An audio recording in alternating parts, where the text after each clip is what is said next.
Welcome to Rajasva foundation. Rajasva ફાઉન્ડેશનના વાગતા રહો અને ભણતા રહો વેબ સિરીઝમાં હું ભૌતિક મહેતા આપનું સ્વાગત કરું છું. આપણે આજના સેશનમાં જે પીએસઆઈ સંબંધિત આપણે જે વેબ સિરીઝ ચલાવી રહ્યા છીએ, આ વેબ સિરીઝની અંદર આજના સેશનમાં આપણે જે ચર્ચા કરીશું એ કલ્ચર સંબંધિત ચર્ચા કરીશું, વારસા સંબંધિત, સાંસ્કૃતિક વારસો. બરાબર. એક નાનો એવો ટોપિક તમારી સામે લઈને આવ્યો છું ગુજરાતની સ્થાપત્ય કલા સંબંધિત, અને થોડો ઘણો ઇમ્પોર્ટન્ટ બી છે આવનારી પીએસઆઈ એએસઆઈના સંદર્ભમાં. સો એના સંદર્ભની દ્રષ્ટિએ આપણે આજના જે સેશનની અંદર ગુજરાતના સ્થાપત્ય કલા વિશે ચર્ચા કરીશું. યસ, લેટ્સ બિગિન, સ્ટાર્ટ કરીએ. Welcome to Prajasva foundation. Yes, so first we will discuss, આપણે પહેલાં જે ડિસ્કસ કરીશું એ કરીશું તમારો સાંસ્કૃતિક વારસાના સિલેબસની. બરાબર. અહીંયા આ સિલેબસ આપેલો છે મેં, અને આ સિલેબસ મુજબ વન બાય વન સમજતા જઈએ કે તમારા સિલેબસમાં સાંસ્કૃતિક વારસામાં શું છે. જો એવું નથી પૂછ્યું કે ભાઈ ગુજરાતનો વારસો પૂછીશું કે અમે ભારતનો વારસો પૂછીશું. એ જીપીએસસીમાં જેમ પૂછે છે, એસટીએ ડીવાયએસઓમાં જેમ પૂછે છે, એવી જ રીતના એએસઆઈ અને પીએસઆઈમાં બી એ જ પોઝિશન મૂકેલી છે કલ્ચરની, વારસાની, કે અમે સંયુક્ત રીતે બધું પૂછીશું. લેટ્સ અન્ડરસ્ટેન્ડ વિથ પોઈન્ટ્સ કે શું શું છે. એમાં હું તમને એક બે પોઈન્ટ્સ એવા બી બતાવીશ જે તમારી આવનારી એએસઆઈ પીએસઆઈની એક્ઝામમાં ઇમ્પોર્ટન્ટ રોલ પ્લે કરી શકશે. Let's understand first syllabus. બરાબર. તો સાંસ્કૃતિક વારસો. પોઈન્ટ નંબર 1, ભારત અને ગુજરાતનો સાંસ્કૃતિક વારસો. સરસ. જેની અંદર એમના કળા સ્વરૂપો, સાહિત્ય, ભારતીય અને ગુજરાતી સાહિત્ય, શિલ્પ અને સ્થાપત્ય કલા. બરાબર. મૂર્તિ કલા છે, શિલ્પ કલા છે, સ્થાપત્ય કલા છે, ચિત્રકળા છે, આ બધું જે છે એમની અંદર કળા સ્વરૂપોની અંદર એમણે ભારત અને ગુજરાત બંનેના સંદર્ભમાં પૂછી લીધું. નૃત્ય કળા બી આપણે આની અંદર કન્સિડર કરી શકીએ. સેકન્ડ પોઈન્ટ શું છે? ભારતીય સંત પરંપરા અને એનો લોકમાનસ પર પ્રભાવ. બરાબર. ભારતીય સંત પરંપરા એટલે ભારતના સંતોની વાતો થશે. ભારતના સંતો એટલે કયા સંતો થશે? તો 7મી સદીથી જે સંતોની હારમાળા સ્ટાર્ટ થાય છે આપણે ત્યાં, અને છેક ભક્તિ સૂફી આંદોલન દરમિયાન 12મી અને 13મી સદી જે છે એ દરમિયાન, બરાબર, 13મી અને 14મી સદીમાં જે સંતો થયા ત્યાં સુધીના સંતોની અહીંયા ચર્ચા કરવામાં આવશે. એમના જીવન સંબંધિત વાતો થશે. એમનું સમાજમાં યોગદાન શું છે, સાહિત્યમાં શું યોગદાન છે, એના પ્રશ્નો તમને અહીંયા પૂછી શકે. દેન એનો પ્રભાવની ચર્ચા. દેન ભારતીય જીવન પરંપરા એટલે કે આપણી માન્યતાઓ, આપણા બિલીફ્સ જે છે એ બધું. દેન ભારતીય અને ગુજરાતના મેળાઓ, એમના ભારતના ઉત્સવો, દિવાળી, હોળી, જન્માષ્ટમી જેવા. આપણું ખાનપાન, બરાબર, અલગ અલગ સ્ટેટનું અલગ અલગ ખાનપાન છે. બરાબર. પોશાક અને પરંપરાઓ, આપણા પોશાકો બી અલગ છે. ભારતમાં દરેક રાજ્ય વાઇઝ પોતપોતાના એક પોશાક અવેલેબલ છે. બરાબર. સો એ અહીંયા કન્સિડર કરી શકો. ભારતીય સંગીત અને તેનું મહત્ત્વ, અહીંયા ગુજરાતના સંગીતની બી વાત થશે ભારતીય સંગીતની સાથે સાથે. બરાબર. એ સિવાય ગુજરાતના સંગ્રહ સ્થાનો, પુસ્તકાલય પ્રવૃત્તિઓ, સાંસ્કૃતિક, ધાર્મિક અને સાહિત્યિક મહત્ત્વ તેમનું. તો લાઇબ્રેરીઝ છે, લાઇબ્રેરીઝ ક્યાં આવેલી છે, કેનું શું મહત્ત્વ છે, લાઇબ્રેરી કોણે સ્થાપી છે. દેન મ્યુઝિયમ્સ છે તમારા, બરાબર, અલગ અલગ ગુજરાતના, એ પણ તમને પૂછાની અંદર. દેન ગુજરાતી ભાષા અને બોલીઓ. ગુજરાતી ભાષા છે એની અંદર બોલીઓ અલગ અલગ છે. ભાષા અને બોલીમાં નાનો એવો ભેદ હોય છે. ભાષા જે છે એ લખી શકીએ, બોલી જે છે એ બોલી શકાય સિમ્પલી. બરાબર. તળપદી લેંગ્વેજ હોય છે પોતપોતાના અલગ અલગ પ્રાંત મુજબ. આપણે ત્યાં તો કહેવત છે કે 12 ગાવે બોલી બદલાઈ જાય. સો આપણે ત્યાં ઉત્તર ગુજરાતમાં, મધ્ય ગુજરાતમાં, દક્ષિણમાં, સૌરાષ્ટ્રમાં બોલાય તો ગુજરાતી ભાષા છે, પણ પોતપોતાની એક તળપદી ભાષા બી છે. બરાબર. જેમ કે આપણે નાનું એવું વિવરણ સમજીએ એની અંદર, તો ઉત્તર ગુજરાતમાં જે ભાષા બોલાય છે ગુજરાતી ભાષાની લોકભાષા છે એ છે પટણી ભાષા. મધ્ય ગુજરાતમાં ચરોતરી ગુજરાતી ભાષા બોલાય, ચરોતરી બોલી છે. દક્ષિણમાં સુરતી બોલી છે. જ્યારે કચ્છમાં કચ્છી પ્લસ સિંધી, કચ્છી ભાષાને આપણે જાડેજી ભાષા પણ કહી શકીએ, જેને ગુજરાતી ભાષા બી કહી શકીએ. તો કચ્છી અને જાડેજી ભાષા જે છે, સિંધી ભાષા જે છે કચ્છમાં. જ્યારે સૌરાષ્ટ્રમાં અલગ અલગ પ્રાંતમાં અલગ અલગ છે. સૌરાષ્ટ્રમાં સોરઠી બોલી છે, જે જુનાગઢ જેવા ડિસ્ટ્રિક્ટમાં બોલાય. દેન ગોહિલવાડી લેંગ્વેજ છે એ ભાવનગરમાં બોલાય છે. દેન ઝાલાવાડી સુરેન્દ્રનગરની અંદર હોય છે, બરાબર. આવી રીતના અલગ અલગ લેંગ્વેજ, અલગ અલગ બોલીઓ જે છે ગુજરાતમાં અવેલેબલ છે, બરાબર, પોતપોતાની. સો એ અહીંયા પ્રશ્ન પૂછે. તમને બોલીઓ સંબંધિત એમ ન પૂછે કે આ બોલી ક્યાં બોલાય છે. તમને એક શબ્દ મૂકે અને શબ્દ પરથી તમારે જાણવું પડે કે આ કયો છે. ચરોતરી છે, પટની છે, સોરઠી છે, સુરતી છે, બરાબર. આવા પ્રશ્નો તમે એક્સપેક્ટ કરી શકો તમારા પેપરમાં. દેન ગુજરાતની રંગભૂમિ એટલે કે નાટક સંબંધિત વાતો, બરાબર, જેની અંદર પ્રખ્યાત નાટકો, નાટકના દિગ્દર્શકો, સારા એવા નાટકો જે ચાલ્યા, બરાબર. દેન નાટકમાં વપરાયેલા ગીતો, દેન નાટક મંડળીઓ. ગુજરાત અને ભારતમાં ગુજરાત અને મહારાષ્ટ્ર આ બે એવા રાજ્ય છે જેની અંદર નાટકનું વર્ચસ્વ થોડું વધારે છે કમ્પેર ટુ અધર સ્ટેટ, બરાબર. જ્યારે આપણે નોર્થની અંદર વાત કરીએ તો ત્યાં એટલા બધા નાટકનું મહત્ત્વ નથી. આમ તો જોવા જઈએ તો પૂરા ભારત ઉપર ફિલ્મોનું ચલણ, ચલચિત્રનું ચલણ વધારે છે, પણ કમ્પેર ટુ ગુજરાત અને મહારાષ્ટ્ર એવી બે રાજ્ય છે જ્યાં નાટકોને બી પેરેલલ એટલું જ મહત્ત્વ મળે છે. સો ખાસ કરીને ગુજરાતના નાટકો, ગુજરાતના નાટ્યકારો, પ્રખ્યાત એના પ્લેયર્સ, એની નાટક મંડળીઓ, આના પ્રશ્ન બી તમને ક્યાંક ને ક્યાંક પેપરમાં હોઈ શકે, બરાબર. દેન આદિવાસી જનજીવન, ભાઈ આ તો પૂછવા જેવું કે તમને કહેવા જેવું જ નથી. આદિવાસી જનજીવન ઈચ એન્ડ એવરી પેપરની અંદર આદિવાસી જનજીવન સંબંધિત પ્રશ્નો પૂછી લીધા છે. જાણે પેપર સેટરે આને હથિયાર તરીકે યુઝ કર્યું છે, બરાબર. આદિવાસી જનજીવનના એવા પ્રશ્નો પૂછે છે કે સ્ટુડન્ટ એને જોતા જ એમ થઈ જાય કે આ આપને નહીં આવડે, બરાબર. અઘરા પ્રશ્નો પૂછી લે છે. ક્યાંથી પૂછાય છે ભીખો અંદાજો નથી આવતો ઘણી વખત તો, બરાબર. સો આદિવાસી જનજીવનમાં આદિવાસીના તહેવારો, એમના મેળાઓ, એમના પહેરવેશ, એમની ધાર્મિક વિધિઓ, બરાબર, આ તમને પૂછે છે. અને ગુજરાતનો ટ્રાઇબલ બેલ્ટ બી છે સરસ એવો, બરાબર.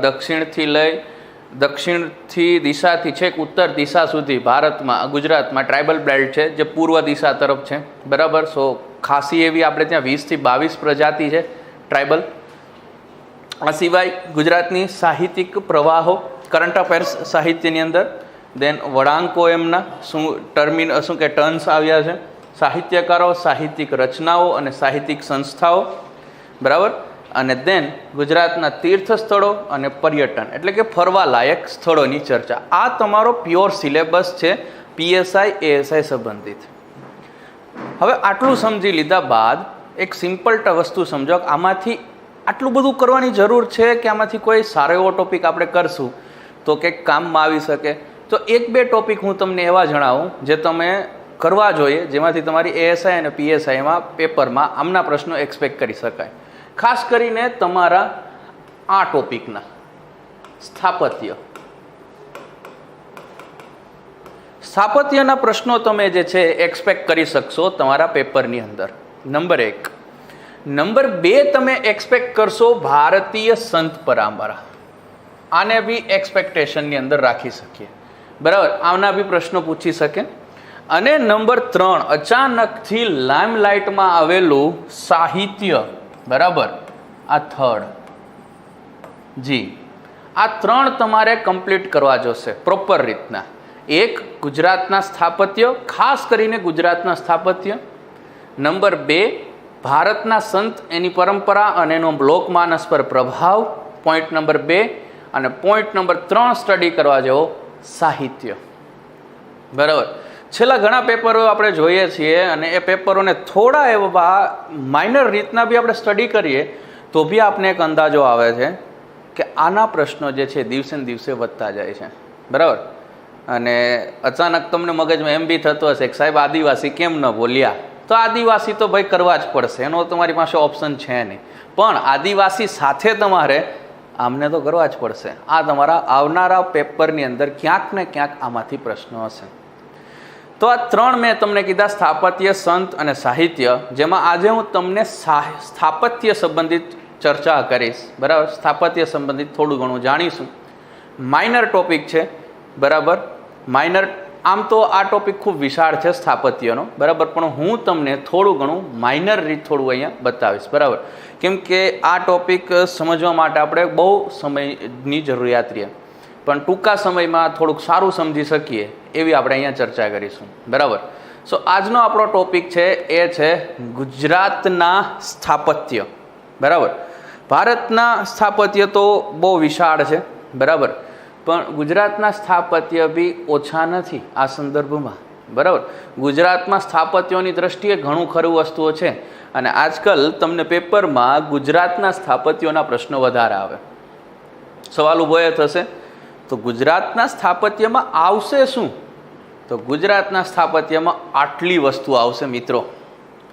ગુજરાતની સ્થાપત્ય કળાની અંદર એક આવશે ગુજરાતમાં આવેલી ગુફાઓ, ગુજરાતમાં આવેલા સ્તૂપ, ગુજરાતમાં બનેલા મહેલો અને કિલ્લાઓ, ગુજરાતમાં ઊભા થયેલા મંદિરો, ગુજરાતમાં આવેલી પ્રખ્યાત વાવ સ્થાપત્ય કલા અને યુરોપિયન શૈલીના બનેલા મહેલો. બરાબર, આ પોર્શન ગુજરાત સ્થાપત્ય કલાની અંદર આટલા પોઈન્ટ્સ તમારા આવશે, જેની અંદર ગુફા છે, સ્તૂપ છે, દેન મહેલ અને કિલ્લાઓ છે, વાવ સ્થાપત્ય છે, મંદિર સ્થાપત્ય છે અને યુરોપિયન શૈલીના બનેલા મહેલો. જો આ ટોપિકને આપણે બહુ સરસ રીતના અને બહુ ડીપમાં એનાલિસિસની અંદર જઈએ તો લગભગ આ સેશન 8 થી 10 કલાકનો થઈ જાય. બરાબર, પણ આપણે માઇનર રીતના આને સ્ટડી કરતા જશું અને ઇફેક્ટિવ વેથી સ્ટડી કરતા જશું, જેનાથી આપણે થોડું ઘણું એક્ઝામમાં ક્યાંક ને ક્યાંક આમાંથી મદદ મળી રહેશે. સો આપણે 1 બાય 1 આ બધાને સ્ટડી કરીશું, જેમાં પહેલાં આપણે જે સ્ટડી કરીશું એ કરીશું ગુજરાતમાં આવેલી ગુફાઓ. સો આપણો પહેલો ટોપિક જે છે એ છે ગુજરાતની ગુફાઓ. બરાબર, ગુફાઓ, તો ગુફાઓ સંબંધિત ચર્ચા કરીએ તો ગુફાઓ જે છે એ બે રીતના સમજી શકાય. નંબર 1, પ્રાચીન પાષાણ યુગના સમયના માનવીયની વાતો કરીએ ગુફાઓ સંબંધિત, તો એ એનું રહેઠાણ હતું. બરાબર, કેમ કે આપણે ત્યાં પાષાણ યુગને 3 વિભાગમાં વહેંચવામાં આવે: પુરાતન પાષાણ યુગ, મધ્ય પાષાણ યુગ, નૂતન પાષાણ યુગ. હવે ગુફામાં માણસ જે છે એ પુરાતન પાષાણ યુગમાં રહેતો. સો એ ગુફાનો ઉપયોગ કરતો એના રહેઠાણ માટે. એનો મતલબ એવો થયો. ચલો, એક એંગલ આનો આ બને. બીજા એંગલથી શું સમજી શકાય ગુફાઓને?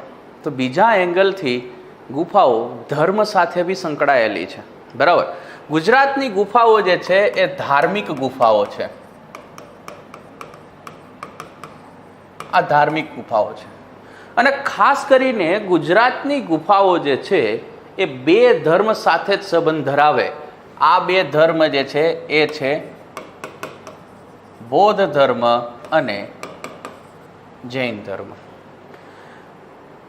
ગુજરાતમાં જૈન અને બૌદ્ધ ધર્મની ગુફાઓ આવેલી છે. બરાબર, જનરલી હવે સવાલ ઊભો થાય કે આ ધર્મ સાથે સંકળાયેલી, તો આની અંદર જે છે ધર્મ સંબંધિત શું છે? તો ખાસ કરીને જ્યારે આ બૌદ્ધ અને જૈન સાધુઓની ચર્ચા કરીએ આપણે પ્રાચીન સમયમાં, કે બૌદ્ધ સાધુઓ અને જૈન સાધુઓ જે હતા એમની રહેઠાણની ચર્ચા જ્યારે કરીએ ત્યારે એ ગુફાઓમાં વસવાટ કરતા. બરાબર, સો બૌદ્ધ અને જૈન સાધુઓનું પ્રાચીન સમયમાં રહેઠાણનું સ્થળ જે હતું એ હતી ગુફાઓ હતી.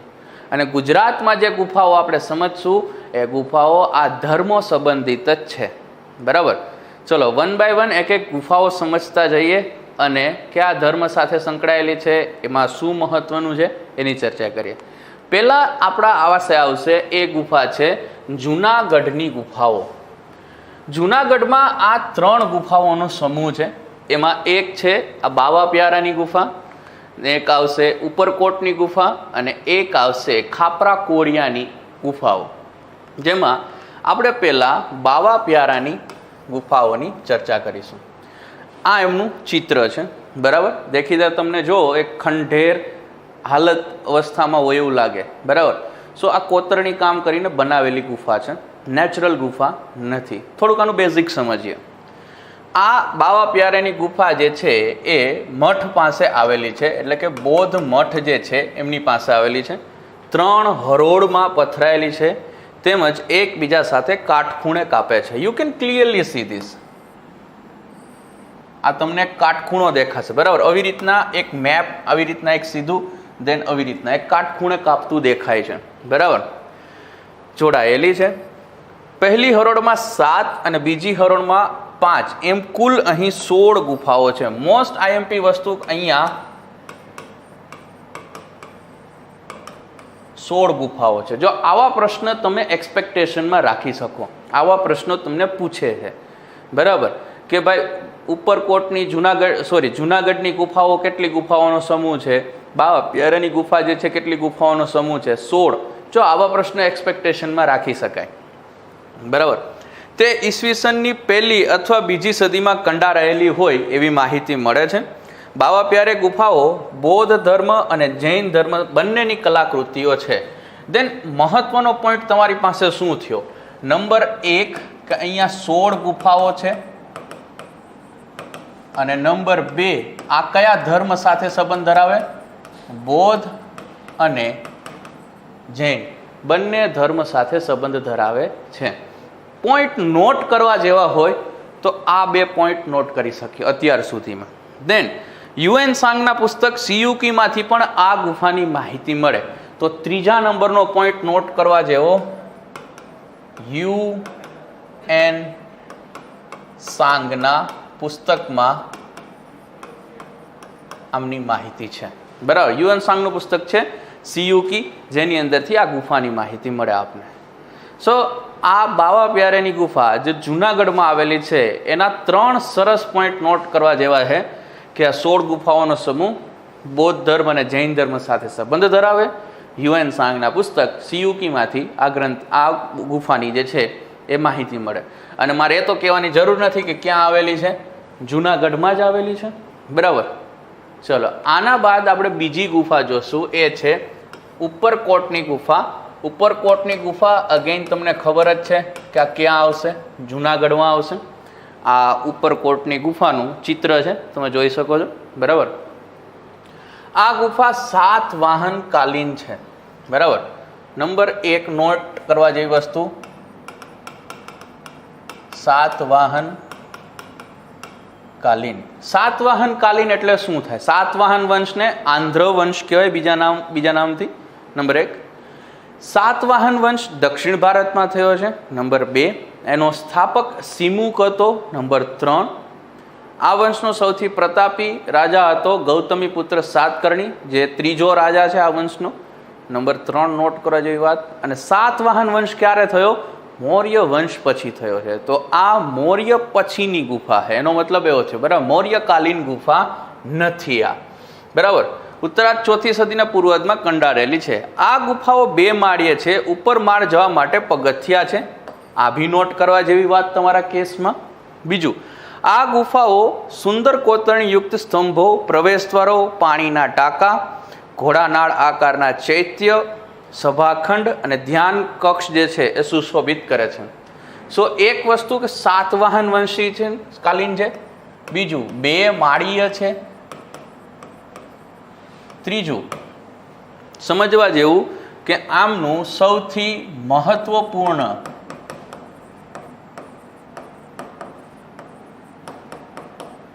જગ્યા સભાખંડ. સભાખંડ જે છે આનો સૌથી મહત્વપૂર્ણ પ્લાન છે. બચ્ચન સાહેબ જ્યારે ખુશ્બુ ગુજરાત કીના કેમ્પેન માટે ગુજરાતમાં આવ્યા હતા ત્યારે એમણે આ જગ્યાએ ઉપરકોટની ગુફાઓ જે છે એમાં શૂટ કરેલું છે. કુછ દિન તો ગુજારીએ ગુજરાતમાં, અહીંયા શૂટ થયેલું છે જૂનાગઢમાં. દેન ત્રીજી આવશે ખાપરા કોડિયાની ગુફા અને કુંડ ઉપરની ગુફાઓ, બરાબર. સમગ્ર જૂનાગઢમાં બૌદ્ધ ગુફા સંકુલમાં સૌથી પ્રાચીન દિવાલોવાળી અને મરોડ અક્ષરો લખાણો ધરાવતી 3જી અને 4થી સદી પૂર્વે, એટલે કે અશોકના શાસનમાં બનેલી સૌથી સાદી ગુફા છે, બરાબર. આ એક લાઈનમાં ઘણું બધું છે, જેમ કે આ એક બૌદ્ધ ગુફા નંબર 1, બરાબર. નંબર 2 સૌથી પ્રાચીન છે, બરાબર. સમ્રાટ અશોકના શાસનમાં બનેલી છે, થર્ડ. બરાબર. સો અહીંયા એક લાઇનમાંથી તમને ખાપરા કોડિયાની ગુફામાં શું મળ્યું છે?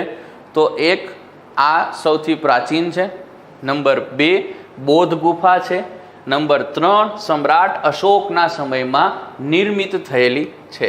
તો આ મૌર્યકાલીન છે એવું કહેવામાં કોઈ વાંધો નથી. મૌર્યકાલીન ગુફા. આ ગુફાઓ હાલ ખંડેર હાલતમાં છે. અહીં મળેલા અવશેષો પરથી જણાય કે મજલાવાળી હશે. મજલાવાળી એટલે માળ, 1 કે 2 માળવાળી હશે. બરાબર.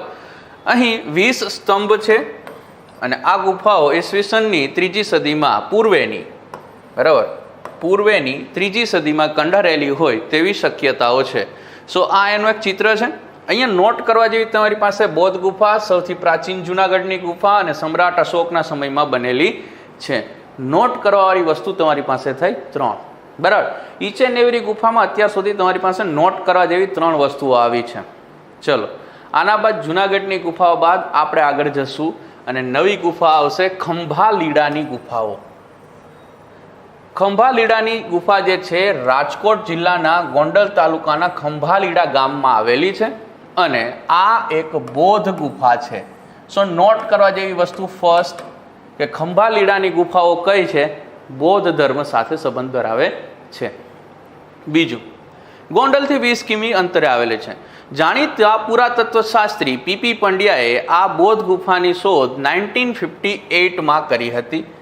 તો નોટ કરવા જેવી વાત આ વસ્તુ કે આના શોધક પીપી પંડ્યા, બરાબર, અને 1958માં ખંભાલીડામાં આની શોધ કરી. ચલો, એક વસ્તુ હજી સુધી તમારી પાસે નોટેબલ છે, બૌદ્ધ ગુફાઓ.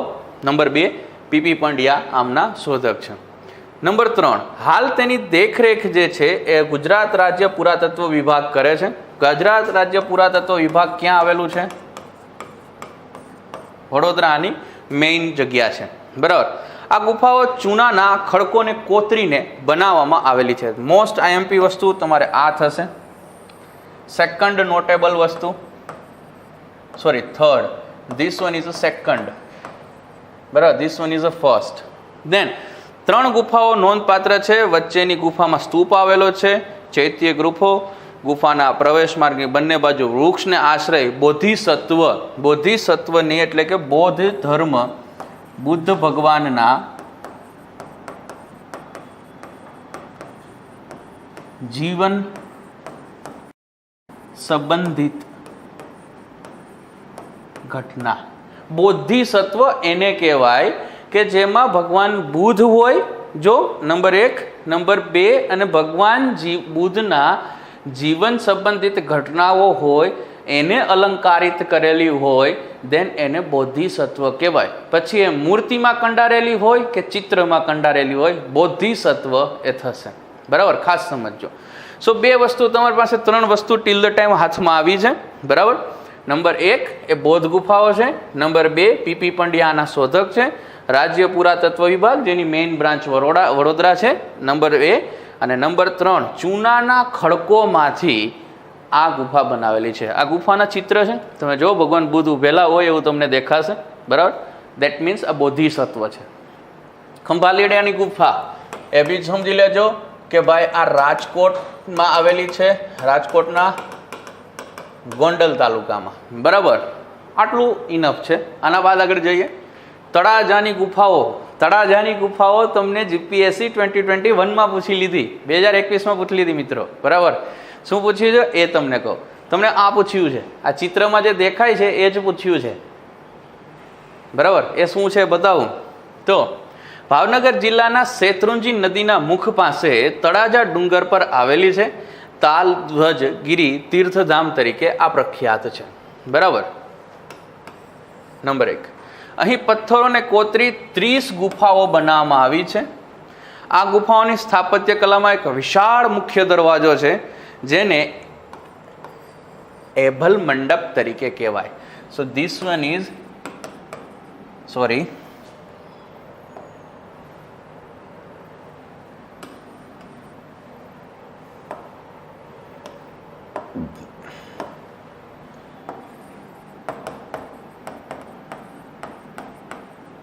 વિશાળ મુખ્ય દરવાજો જેને એભલ મંડપ કહેવાય. આ તમને ક્યાં પૂછ્યો હતો? સો આ પૂછાઈ ગયો અચાનકથી તમને જીપીએસસી 2021માં, બરાબર. 2021માં એભલ મંડપ પૂછી લીધો હતો કે એભલ મંડપ નીચેનામાંથી કઈ ગુફા સાથે સંબંધ ધરાવે? તળાજાની ગુફાઓ સાથે સંબંધ ધરાવે. આ કોઈ રોકેટ સાયન્સ નથી. આપણે એમ થતું હશે કે આવા ક્વેશ્ચન આવી ક્યાંથી ગયા, આ તો આપણે ક્યારે સ્ટડી નથી કર્યા. નાજી, એવું કશું છે જ નહીં. કોઈ રોકેટ સાયન્સ નથી. ક્યાંયથી આ પ્રશ્ન ઉભરીને અચાનકથી નથી આવ્યા. ગુજરાત ગ્રંથ નિર્માણ બોર્ડના સાંસ્કૃતિક વારસાના પુસ્તક વાંચશો, આ મળી જશે. કોઈ મોટા રોકેટ સાયન્સ કે લોજિક નથી આની અંદર, બરાબર. કલ્ચર એવું બી નથી કે તમને આવડી જ ન શકે. હા, ઘણા સ્ટુડન્ટ્સ હોય છે જે કલ્ચરથી દૂર ભાગે કે આ આપને સમજમાં જ નથી આવતું. એવું જરૂરી નથી કે ન સમજમાં આવે, આવશે. એક સિમ્પલ પ્રોસેસ થ્રુ તમે સારા એવા પુસ્તક સ્ટડી કરશો, બધું ખબર પડી જશે, બરાબર. આમાં કોઈ મોટું લોજિક લગાવવાની વાત થતી નથી. ચૈત્યગૃહો સુરક્ષિત અને શિલ્પ સ્થાપત્યની દ્રષ્ટિએ બે નમૂન છે. બૌદ્ધ ધર્મના સ્થાપત્યો ગુફાઓ ઈસવીસન 3જી સદીની છે. સો એક તો સમજવા જેવું કે અહીંયા કેટલી ગુફાઓનો સમૂહ છે? 30 ગુફાઓનો સમૂહ. દેન એભલ મંડપ એ શું છે? વિશાળ દરવાજો છે, બરાબર. વિશાળ દરવાજો એ એભલ મંડપ, આ દરવાજો છે, બરાબર. અહીંથી તમે એન્ટ્રી લો ગુફાની અંદર. નંબર 3, કયા ધર્મ સાથે સંબંધ ધરાવે? બૌદ્ધ ધર્મ સાથે સંબંધ ધરાવે છે, બરાબર. સો તળાજાની ગુફામાં તમને 3 વસ્તુ નોટ કરવા જેવી મળી. ઈચ એન્ડ એવરી ગુફાની અંદર તમને 3 વસ્તુઓ જાણવા મળશે. નેક્સ્ટ સમજીએ તો એ આવશે સાણાની ગુફાઓ. આ નવી ગુફા કોઈ નથી, બરાબર. સાણાની ગુફા ઘણાએ પહેલી વખત સાંભળી હશે, નો, બરાબર. આ ગુફા ગીર સોમનાથ જિલ્લાના ઉના તાલુકાના વાંકીતા ગામ પાસે આવેલ છે. રૂપેણ નદીના કિનારે ઉપર સાણો ડુંગર જે છે ત્યાં આવેલી છે. આ ગીર સોમનાથ જિલ્લા પ્લસ ઘણા લોકો આને અમરેલી ડિસ્ટ્રિક્ટ જે રાજુલા અહીંથી ટચ થઈ જાય છે તો ત્યાં બી કહે છે, બરાબર. સાણા ડુંગર એક બૌદ્ધ ગુફાઓ તરીકે છે, નોટ કરવા જેવી ફર્સ્ટ થિંગ. અને આ 62 ગુફાઓનો સમૂહ છે, તો આ સેકન્ડ થિંગ તમારે નોટ કરવા જેવી. સાણા ડુંગરમાં એટલી બધી ખાસ બીજી કોઈ વિશેષતા મિત્રો નથી, બરાબર. એના સ્થાપત્ય કે બીજી કોઈ ખાસ વિશેષતા નથી. પણ સાણા ડુંગર જે છે એની ઉપર આવેલી સાણાની ગુફાઓ ગીર સોમનાથ ડિસ્ટ્રિક્ટની અંદર આવે છે, ઉના તાલુકાની અંદર. 62 ગુફાઓનો સમૂહ, નંબર 2. અને ત્રીજું અહીંયા સમજવા જેવું કે આ બૌદ્ધ ધર્મ સાથે સંબંધ ધરાવે છે. ઈચ એન્ડ એવરી ગુફામાં હું કહી રહ્યો છું 3 ડેટા તમને સરસ રીતના મળતા રહેશે. ચલો, આના બાદ સમજીએ ઢાંકની ગુફાઓ. ઢાંકની ગુફાઓ અગેન ક્યાં આવેલી છે? રાજકોટના ઉપલેટાની અંદર, બરાબર. હવે તમને અચાનક કેમ થતું હશે કે સૌરાષ્ટ્રમાં જ કેમ ગુફાઓ મળે છે, બીજી જગ્યાએ કેમ નહીં? તો મજાની વાત એ છે કે પ્રાચીન સમયમાં ગુજરાતની રાજધાની સૌરાષ્ટ્ર જ હતી, સૌરાષ્ટ્ર જેને કહેવામાં આવતું, બરાબર, ગિરનાર. સો ગિરનારની આસપાસ જે પથ્થર પર્વતો ફેલાયેલા છે એમાં ગુફાઓ બનશે, બરાબર. સો સિમ્પલ લોજિક અહીંયા એ થયું. ચલો, આ ગુફાઓ રાજકોટ જિલ્લાના ઉપલેટા તાલુકાના ઢાંક ગામમાં આવેલી છે, જેને ઢંકગીરી પર્વત પર પણ આવેલી છે. આ ગુફાઓ બૌદ્ધ અને જૈન પ્રભાવ ધરાવે છે.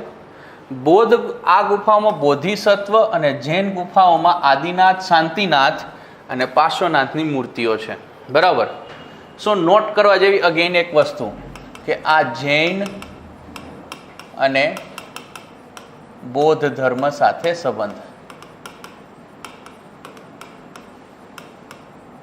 સંબંધ ધરાવે છે, નંબર 1, બરાબર. અહીં બોધિસત્વ એટલે કે જૈન અને બૌદ્ધ સ્થાપત્ય કલા પણ છે, અથવા સ્થાપત્ય ન કહી શકો તો કહી શકો કે શિલ્પકલા આવેલી છે, બરાબર. આ ગુફાઓને સૌરાષ્ટ્રનું સૌથી પ્રારંભિક જૈન શિલ્પ ગણવામાં આવે. મોસ્ટ નોટેબલ થિંગ તમારી આ છે, બરાબર. સો આ 3rd પોઈન્ટ તમે નોટ કરી શકો કે સૌરાષ્ટ્રની સૌથી પ્રાચીન ગુફા છે. આ ગુફા જે છે દિગંબર જૈનને સમર્પિત છે. સો જૈન ધર્મની અંદર 2 પંથ છે, એક શ્વેતાંબર પંથ અને એક દિગંબર પંથ. શ્વેતાંબર પંથ જે છે આ ઘટના જે છે ઈસવીસન પૂર્વે 3જી સદીની આસપાસની ઘટના છે, જ્યારે મહાવીર સ્વામી ગુજરી ગયા અને થોડા જ સમયોમાં જૈન ધર્મની અંદર એક વિખવાદ ઊભો થયો. અને આ વિખવાદમાં બે મોટા વ્યક્તિ હતા જૈન સમુદાયમાં એ સમયે, સ્થુલીબાહુ અને ભદ્રબાહુ. અને આ બંને વચ્ચે મતભેદ ઊભો થઈ ગયો. તો એના અનુયાયી જે છે એ બે ભાગમાં ડિવાઈડ થઈ ગયા. સ્થુલીબાહુ ભેગા જે લોકો હતા એ શ્વેતાંબર કહેવાયા, અને દિગંબર જે છે એ ભદ્રબાહુ સાથે રહ્યા એને કહેવાશે. શ્વેતાંબર એટલે શ્વેત વસ્ત્રો ધારણ કરનારા, દિગંબર એટલે દિશાઓ રૂપી વસ્ત્ર ધારણ કરનારા. અને દિશાઓને કોઈ વસ્ત્ર હોય નહીં એ આપને ખબર છે. સો દિગંબર સાધુઓ નગ્ન અવસ્થાની અંદર હોય, બરાબર. સો આ તમને પૂછી છે ઢાંકની ગુફા, તો ઢાંકની ગુફા જૈન ધર્મના કયા સંપ્રદાય સાથે સંબંધ ધરાવે? તો દિગંબર સંપ્રદાય સાથે સંબંધ ધરાવે છે. આટલું મગજમાં રાખજો, બરાબર. દેન તે 4થી સદીના પૂર્વાર્ધમાં બનેલી હોય એવું કહી શકાય. તો નોટેબલ થિંગ કે જૈન ધર્મ બૌદ્ધ ધર્મ સાથે સંબંધ ધરાવે. જૈન અને બૌદ્ધ ધર્મની શિલ્પકલા બી આવેલી છે. જૈન ધર્મના દિગંબર પંથ સાથે સંબંધ ધરાવે છે. અને સૌરાષ્ટ્રની સૌથી જૂનામાં જૂની જે ગુફા જે છે એ ઢાંકની ગુફા છે. ઘણી ખરી વસ્તુઓ નોટ કરવા જેવી છે ઢાંકની ગુફાની અંદર. ચલો, આના બાદ આપણે સમજશું ઝિંઝુરી ઝરની ગુફા. આ શું કહેવાય કે ભાઈ આપણે આગળ જે ગુફા જોઈ સાણાની ગુફા એની બાજુમાં જ છે, બરાબર. ઢાંકની બાજુમાં છે.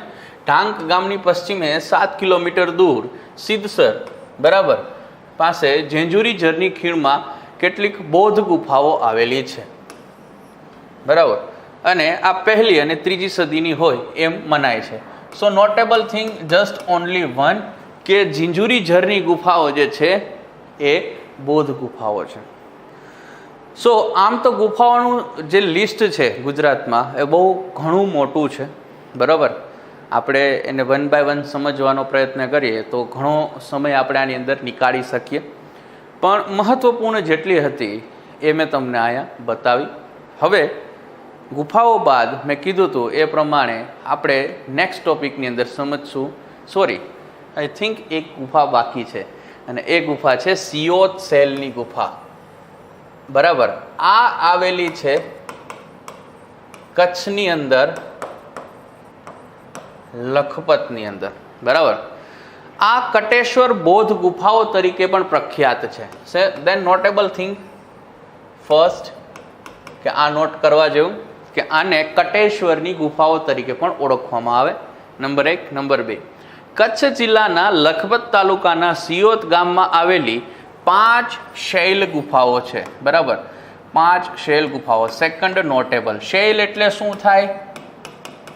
શૈલ આ પર્યાયવાચી શબ્દ છે પથ્થરનો, બરાબર, પથ્થરની ગુફાઓ. દેન પ્રથમ કે 2જી સદીમાં અહીંયા શિવ મંદિર હોવાનો પુરાવો હતો. બાદમાં આ ગુફાઓ બૌદ્ધ ધર્મના લોકો દ્વારા વાપરવામાં આવી. સો સિયોતની ગુફા જે છે એ હિન્દુ પ્લસ બૌદ્ધ ધર્મ સાથે સંબંધ ધરાવે. હાલ બી અહીંયા શિવ મંદિર આવેલું જ છે, બરાબર. એટલે ખોદકામ કરતા બૌદ્ધ મુદ્રાઓ અહીંથી મળી આવી. બ્રાહ્મી અને દેવનાગરી લિપિના લખાણો અહીંથી મળી આવ્યા છે. તાંબાની વીંટીઓ, સિક્કાઓ, ટેરાકોટા નંદી. ટેરાકોટા એટલે શું હોય? ટેરાકોટા પથ્થર એટલે જે સામાન્ય લાલ કલરની તમે ઈંટ જોવો છો, માટલું જોવો છો, બરાબર, એને ટેરાકોટા કહેવાય. માટીને પકવવામાં આવે તો એ ટેરાકોટા બને, બરાબર. સો આ ટેરાકોટાનો નંદી અહીંથી મળી આવ્યો, ઘંટ મળી આવી, સાંકળ મળી આવી, વિવિધ વાસણો મળી આવ્યા. અને આ બધાના ઉપરથી પ્રોસેસ કરીએ તો ખબર પડે છે કે આ બૌદ્ધ ધર્મ સંબંધિત છે અને બૌદ્ધના સમકાલીન, બૌદ્ધ ધર્મને સમકાલીન છે. સો સમજવા જેવું કે સિયોતની ગુફાઓ જે છે એ 5 ગુફાઓનો સમૂહ. નંબર 1, કટેશ્વરની બૌદ્ધ ગુફાઓ તરીકે પ્રખ્યાત છે. નંબર 2, હિન્દુ અને બૌદ્ધ ધર્મ સાથે સંબંધ ધરાવે છે. નંબર 3, બરાબર. સો નોટ કરવા જેવી વસ્તુઓ આ થઈ. નેક્સ્ટ આપણે શું સમજવું? સ્તૂપ, બરાબર. સો એઝ આઈ સેડ, મેં અર્લિયર કીધું એ પ્રમાણે કે આમ તો ગુફાઓ ગુજરાતમાં બહુ બધી છે. બહુ બધી ગુફાઓ સ્ટડી કરીએ તો આપણે ઘણો ખરો સમય આની અંદર લાગી શકે. અને જે મહત્ત્વપૂર્ણ જે છે એ મેં તમને અહીંયા સ્ટડી કરાવી છે. હવે અહીંયા ગુજરાતની અંદર સ્થાપત્ય કલાની દ્રષ્ટિએ થોડોક આપણે આગળ વધીશું અને એમાં સ્તૂપની ચર્ચાઓ કરીશું. ગુજરાતમાં આવેલા સ્તૂપ, બરાબર. ચલો, તમે બૌદ્ધ ધર્મની અંદર તમે 3 વસ્તુ સાંભળી હશે. 1 સ્તૂપ, 2 વિહાર, નંબર 3 ચૈત્ય. સ્તૂપ જે છે એ સમજવા જેવી વસ્તુ છે. સ્તૂપ જે છે આ એનું ધાર્મિક જગ્યા है. આ ધાર્મિક જગ્યાનો સંદર્ભ એટલે કે આ એનું મંદિર છે, પૂજા કરવાની જગ્યા, બરાબર. જ્યાં આપણે કેમ મંદિરે જઈએ છીએ તો એમને ત્યાં સ્તૂપ હોય છે, બરાબર. વિહાર અને ચૈત્ય બૌદ્ધ સાધુઓ સાથે સંબંધ ધરાવે, બરાબર. વિહાર જે છે એની અંદર બૌદ્ધ સાધુઓ એમની પૂજાપાઠ કરે અને ચૈત્ય જે છે ત્યાં એમના રહેવાની જગ્યા હોય, બરાબર. ચલો થોડુંક સ્તૂપ સંબંધિત સમજીએ. તો ગુજરાતમાં એક સરસ એવો સ્તૂપ જે છે કે એક સરસ એવી વસ્તુઓ સ્તૂપ સંબંધિત મળી, એ છે ગુજરાતના શામળાજીમાં આવેલી દેવની મોરી, બરાબર. સમજો, દેવની મોરી ગુજરાતના શામળાજી નજીક આવેલું ગામ છે. અહીં ઉત્ખનનના કાર્યથી એક ઈંટનો બનેલો સ્તૂપ અને 2 વિહારો મળી આવ્યા.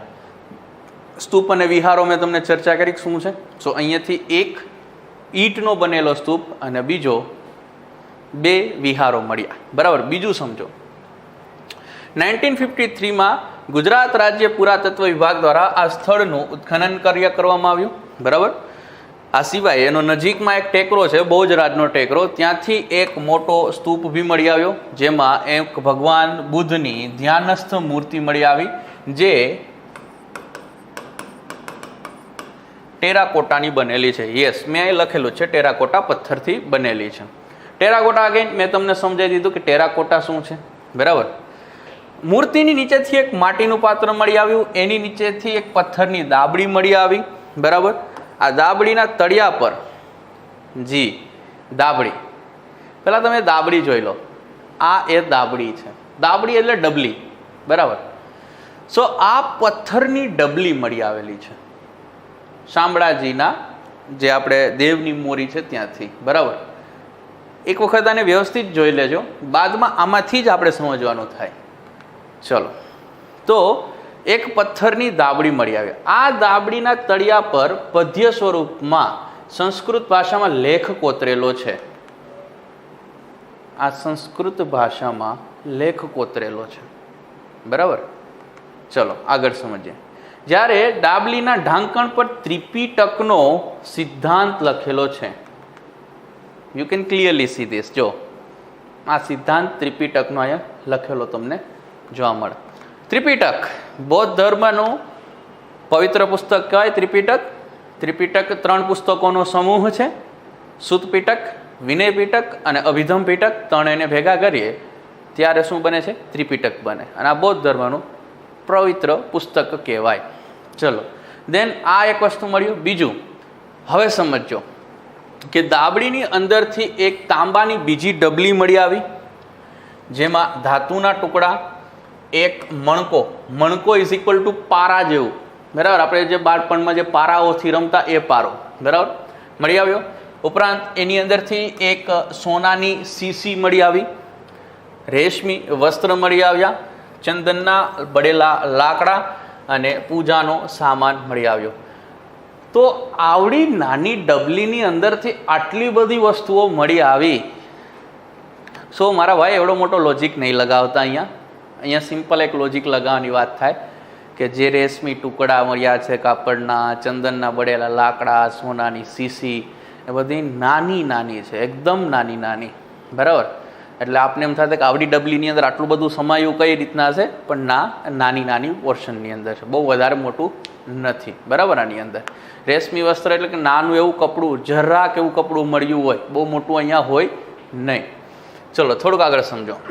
અહીંથી મળેલા લેખ મુજબ કલચુરી સંવંતની માહિતી મળી આવે અને આ સ્તૂપનો અને વિહારનો સમયગાળો જે છે એ ક્ષત્રપકાલીન છે. દેવની મોરીનું સ્થાપત્ય જે છે એ શક વંશ દ્વારા કરવામાં આવ્યું છે અને શક વંશનો એક રાજા રુદ્રસેન ત્રીજા દ્વારા આનું સ્થાપત્ય કરવામાં આવેલું છે. બરાબર. શકવંશી રુદ્રસેન ત્રીજા દ્વારા દેવની મોરી સ્થાપત્ય કરવામાં આવેલું છે. યાદ આવે છે રુદ્રસેન ત્રીજો, જેની હત્યા કોણ કરે છે? ગુપ્તવંશી ચંદ્રગુપ્ત બીજો. અને આ શકવંશી રુદ્રસેન કેને હરાવે છે? તો ચંદ્રગુપ્તના મોટા ભાઈ રામગુપ્તને હરાવે છે. સ્ટોરી યાદ આવતી હશે તો કનેક્ટ તમે આરામથી આની જોડે કરી શકશો. બરાબર. ચલો થોડુંક બીજું સમજીએ. તો આ એ ડબલી છે જે મેં તમને કીધી. ચલો સ્તૂપ બાદ આપણે સમજશું મધ્યકાલીન સમયમાં. બરાબર. આ તો પ્રાચીન સંબંધિત ચર્ચાઓ થઈ, ગુફા અને સ્તૂપો. હવે મધ્યકાલીન સંબંધિત ચર્ચાઓ કરીએ. મધ્યકાલીન ભાગ ગુજરાતની અંદર બને છે કિલ્લાઓ, વાવ, મંદિરો. બરાબર. સો અહીંયા આપણે સરસ સારા જે 2-3 કિલ્લાઓ છે, સારી 2-3 વાવ છે અને મંદિરનું એક સરસ એવું સ્થાપત્ય જે છે એ આપણે ચર્ચામાં હવે આગળ લેશું. બરાબર. સો અત્યારે આપણે જે ચર્ચા કરીશું એ કરીશું ગુજરાતમાં આવેલા કિલ્લાઓ, જેમાં પહેલો કિલ્લો આપણે સમજશું એ છે ડભોઈનો કિલ્લો. બરાબર. ડભોઈનો કિલ્લો બાંધનાર વ્યક્તિ કોણ છે? ગુજરાતના મહાન રાજા સિદ્ધરાજ જયસિંહે આ કિલ્લો બંધાવ્યો છે. બરાબર. ડભોઈ ક્યાં આવેલું છે? વડોદરામાં આવેલું છે અને વડોદરાથી 29 કિલોમીટર દૂર ડભોઈ આવેલું છે અને ત્યાં આ કિલ્લો બનેલો છે. આ કિલ્લો બાંધનાર અને કિલ્લાનો મુખ્ય સ્થપતિ એટલે કે આર્કિટેક્ટ જે હતો એ હતો હીરો સલાટ. આને ઇતિહાસમાં હીરા કડિયાના નામથી પણ ઓળખવામાં આવે છે. બરાબર. હવે આ ઘટના થોડીક સમજવા જેવી છે. ઘટના હું તમને સમજાવું કે સિદ્ધરાજ જયસિંહના સમયમાં આ હીરો જે છે એક સારો એવો કિલ્લાનો બાંધકામ કરનાર વ્યક્તિ હતો. ભારતમાં ગુજરાતમાં કિલ્લાઓ બાંધવા હોય તો હીરાથી સારો કોઈ આર્કિટેક્ટ કોઈ ન હોઈ શકે એવું એ ફેમસ હતો સમવેર, એમ સમજો. બરાબર. અને સિદ્ધરાજને ડભોઈમાં એક કિલ્લો બંધાવો હતો એટલે એણે હીરાને કીધું કે હીરા, તને એક કામ આપવું છે, ડભોઈની અંદર કિલ્લો બાંધી દઈશ મને. એટલે હીરાએ કીધું ઠીક છે, કોઈ વાંધો નહીં, પથ્થર મોકલી આપો, હું બાંધી દઈશ. બરાબર. હવે અહીંથી આગળ ઘટના જશે. અહીંથી હીરો જે છે એ સિદ્ધરાજે પથ્થર મોકલી દીધા. હીરો જે છે એ કામકાજ કરતો થઈ ગયો, કિલ્લો બાંધવાની શરૂઆત કરી. હીરાને એક ગર્લફ્રેન્ડ હતી, પ્રેમિકા, જેનું નામ હતું તેન. અને આ તેને એને એક ટોન્ટ માર્યો હતો. બરાબર. જ્યારે આ કિલ્લો બાંધતો ત્યારે કે તું રાજા મહારાજાઓ માટે તો બહુ બધું બંધાવે છે, તે મારા માટે અત્યાર સુધીમાં શું કર્યું? એટલે હીરાને થોડું લાગી આવ્યું કે હા, ખોટું નથી. સો હીરાએ શું કર્યું? તો હીરાએ જે સિદ્ધરાજે મોકલેલા પથ્થરો હતા એ પથ્થરો ચોરી આગળ જઈ એની પ્રેમિકા તેનના નામ પરથી એક તળાવ બાંધી દીધું, જેને કહેવાય તેન તળાવ. બરાબર. આ હાલ બી અવેલેબલ છે, તમે જોઈ શકો છો. આ વાતની ખબર સિદ્ધરાજને પડી. તો સિદ્ધરાજે શું કર્યું કે સિદ્ધરાજે ફરમાન કર્યું કે જે કિલ્લો ચણાઈ રહ્યો છે એ કિલ્લાની દિવાલમાં જ આ હીરાને ચણી દો. સમથિંગ લાઈક મુગલે આઝમમાં કેમ અનારકલીને ચણી દીધી હતી, એવી રીતના. બરાબર. સો કેવું થયું કે હીરાને દિવાલની અંદર ચણી દીધો. બરાબર. લોકો જતા રહ્યા એટલે હીરાના જે કારીગર હતા એ હીરા પ્રત્યે થોડીક ભાવ ના રાખતા. સો એણે શું કર્યું કે ફેસ આગળનો જે પથ્થર હતો એ હટાવી દીધો. બરાબર. ફેસ આગળનો પથ્થર હટાવી દીધો. સો હવે કેવું થાય કે હવાનું અવર જવર થાય અને હીરાને હવા મળતી રહે. હીરો જે છે કિલ્લાની અંદર દબાયેલો છે, જીવતો રહે છે થોડો ઘણો. એમાં કાયમ એની જે ગર્લફ્રેન્ડ છે, પ્રેમિકા જે છે તેન, એ કાયમ એક ઘીનું ભરેલું કોળિયું લઈ આવે અને હીરાને પીવડાવે. હીરો પીવે, હીરો જીવતો છે. કિલ્લો બંધાવવાની તૈયારીમાં છે, સંપૂર્ણ કામકાજ થઈ ગયું છે, પણ કિલ્લાની કમાન ચડતી નથી. બરાબર. અને આ કમાન ચડાવવા માટે સિદ્ધરાજે અલગ અલગ લોકોને બોલાવ્યા કે તમે આવીને ચડાવી દો, તમે આવીને ચડાવી દો. પણ કોઈ એવો વ્યક્તિ ન નીકળ્યો કે જેણે આ કમાન ચડાવી શકે. બરાબર.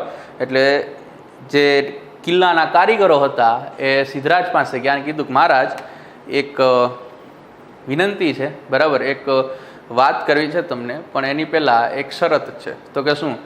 અમને મારી નહીં નાખો. બરાબર. અમને મૃત્યુદંડ નહીં આપો તો વાત કરીએ. સિદ્ધરાજ કે એમ હું શરત માનું નહીં અને એમ તમે કહો એમ હું કરું નહીં, તમારે વાત કરવી પડે, પછી એના બેઝિસ ઉપર હું કંઈક ડિસિઝન આપું. તો આ લોકોએ કીધું તો અમે વાત નહીં કરીએ મહારાજ, તમે પેલા વચન આપો કે અમને મય નહીં મારી નાખો. તો કે ઠીક છે, વચન આપ્યું, નહીં મારી નાખો.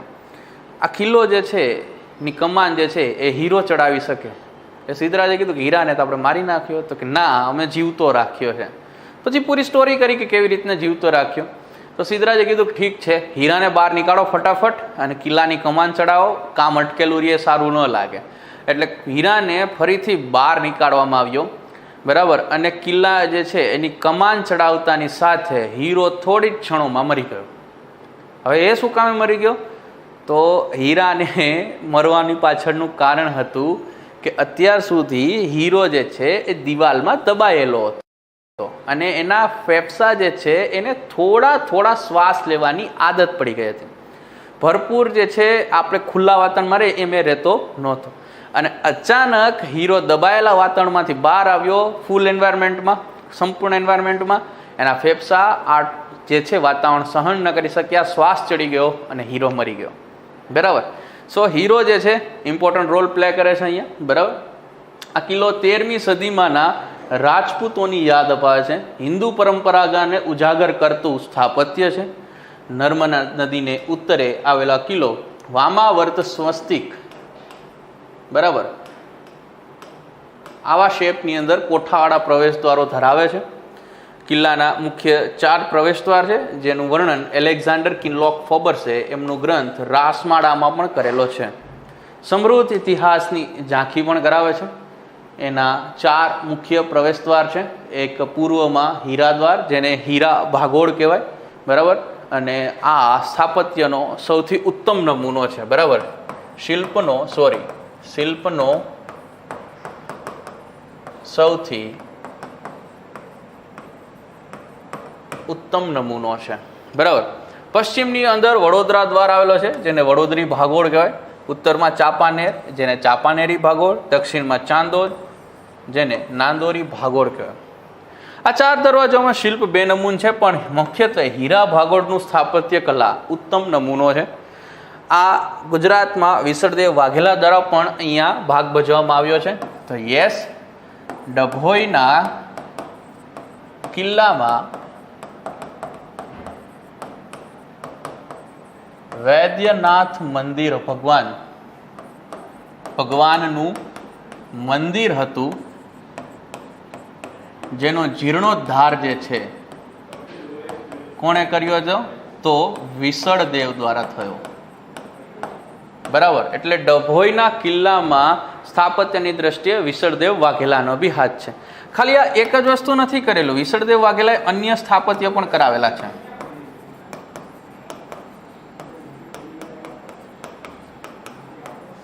બરાબર. દેન મહત્વનો ભાગ ભજવ્યો છે, એ લખેલું છે. કાલિકા માતાનું મંદિર પાસે ના શિલાલેખ પરથી આની માહિતી મળે. દેન સમજવામાં આવશે બીજો, ઝીંઝુવાડનો કિલ્લો. આ એક વખત તમારી પરીક્ષામાં પૂછાઈ ગયેલો છે, ઝીંઝુવાડનો કિલ્લો, બરાબર. ઝીંઝુવાડનો કિલ્લો જે છે એ એક્ઝામમાં એવું પૂછ્યું તો ક્યાં આવેલો છે. સિમ્પલ પ્રશ્ન છે કે કયા ડિસ્ટ્રિક્ટની અંદર આવ્યો હતો, એ પ્રશ્ન પૂછ્યો હતો.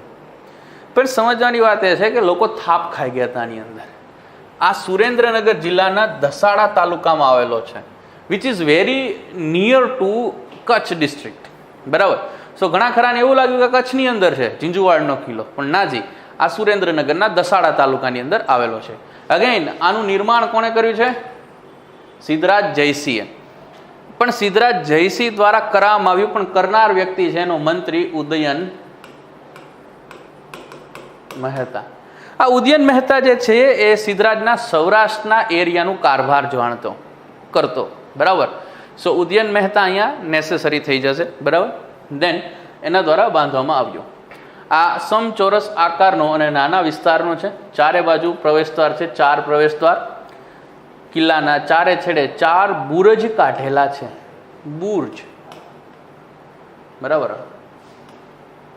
જેમ તાજમહેલમાં કેમ બુર્જ આવેલા છે 4 બાજુ, લાઈક આવી રીતના આ તાજમહેલ.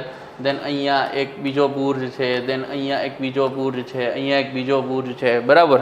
સો બુર્જને સમવેર એમ કહી શકીએ કે આ પર્યાયવાચી શબ્દમાં આને કહી શકીએ મિનારા.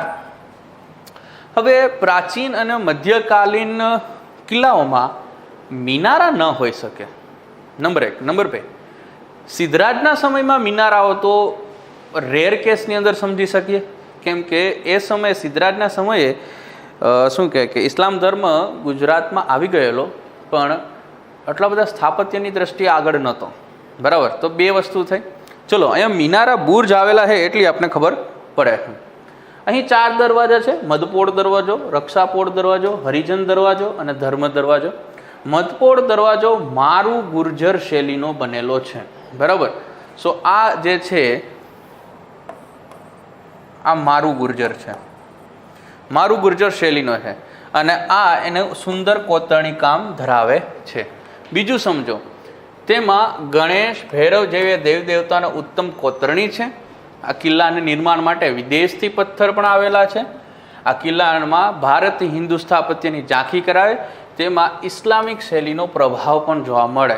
બરાબર, તો ઝીંઝુવાડનો કિલ્લો પહેલાં તો ક્યાં આવેલો છે? સુરેન્દ્રનગર, દસાડા. અને ઇમ્પોર્ટન્ટ વસ્તુ, આ કિલ્લો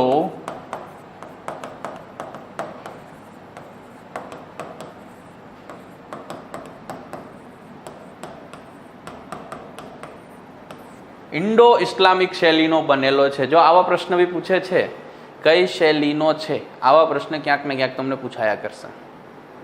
બરાબર, કિલ્લાઓની દ્રષ્ટિએ તો ખાસ.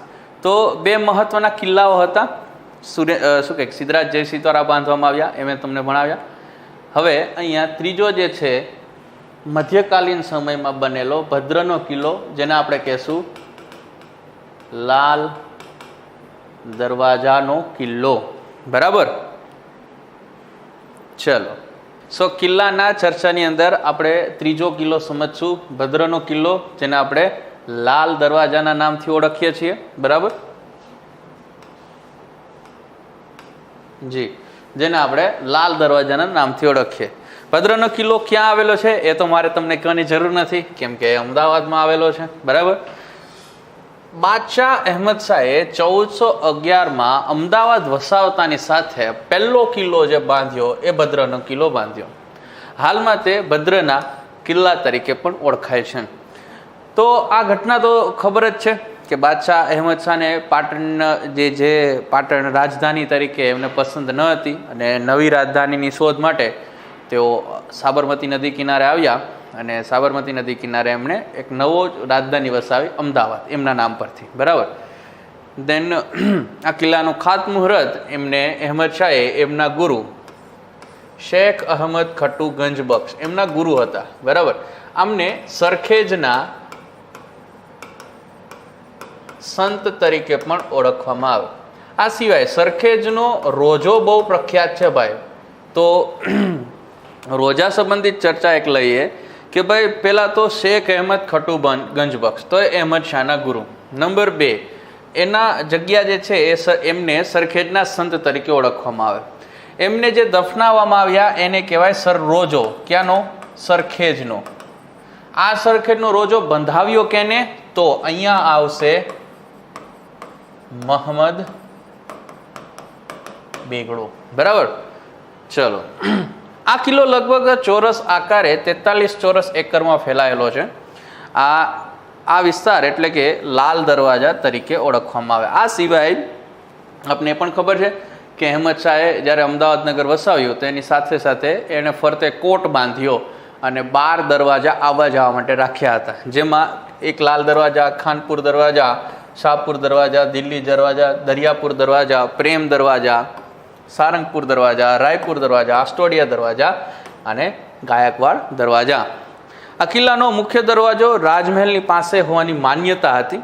લાલ દરવાજાના નામે આને ઓળખવામાં આવતો હતો. બરાબર,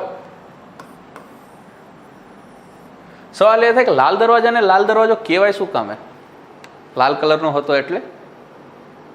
તો એના માટે એક પ્રચલિત કથા છે, અને એ કથા એ છે કે આ દરવાજા પાસે અંગ કાપવાની સજાઓ આપવામાં આવતી.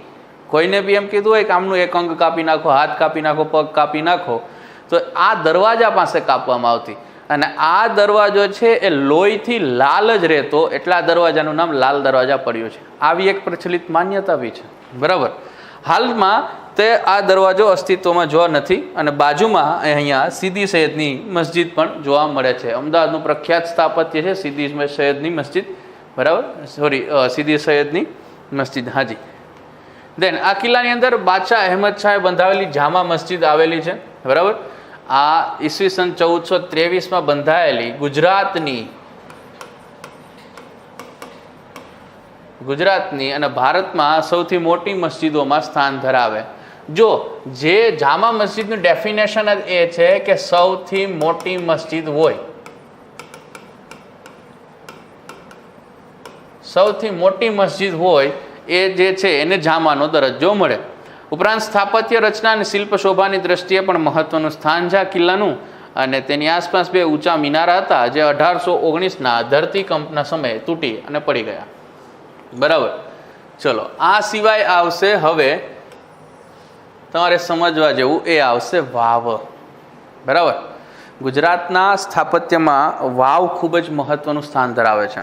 વાવ જે છે એ મધ્યકાલીન સ્થાપત્ય છે ગુજરાતમાં. મધ્યકાલીન જે રાજાઓ થયા એમના દ્વારા આ બંધાવવામાં આવેલી છે. ઘણા ખરા એમના સેનાપતિઓ કે એમના જે નોકર ચાકર છે એમના દ્વારા પણ બંધાવવામાં આવેલી છે વાવો. વાવ ગુજરાતમાં બહુ બધી જગ્યાએ છે, બરાબર. અને વાવ સ્થાપત્ય ખૂબ જ ઇમ્પોર્ટન્ટ છે. શું કામે છે એ સમજો.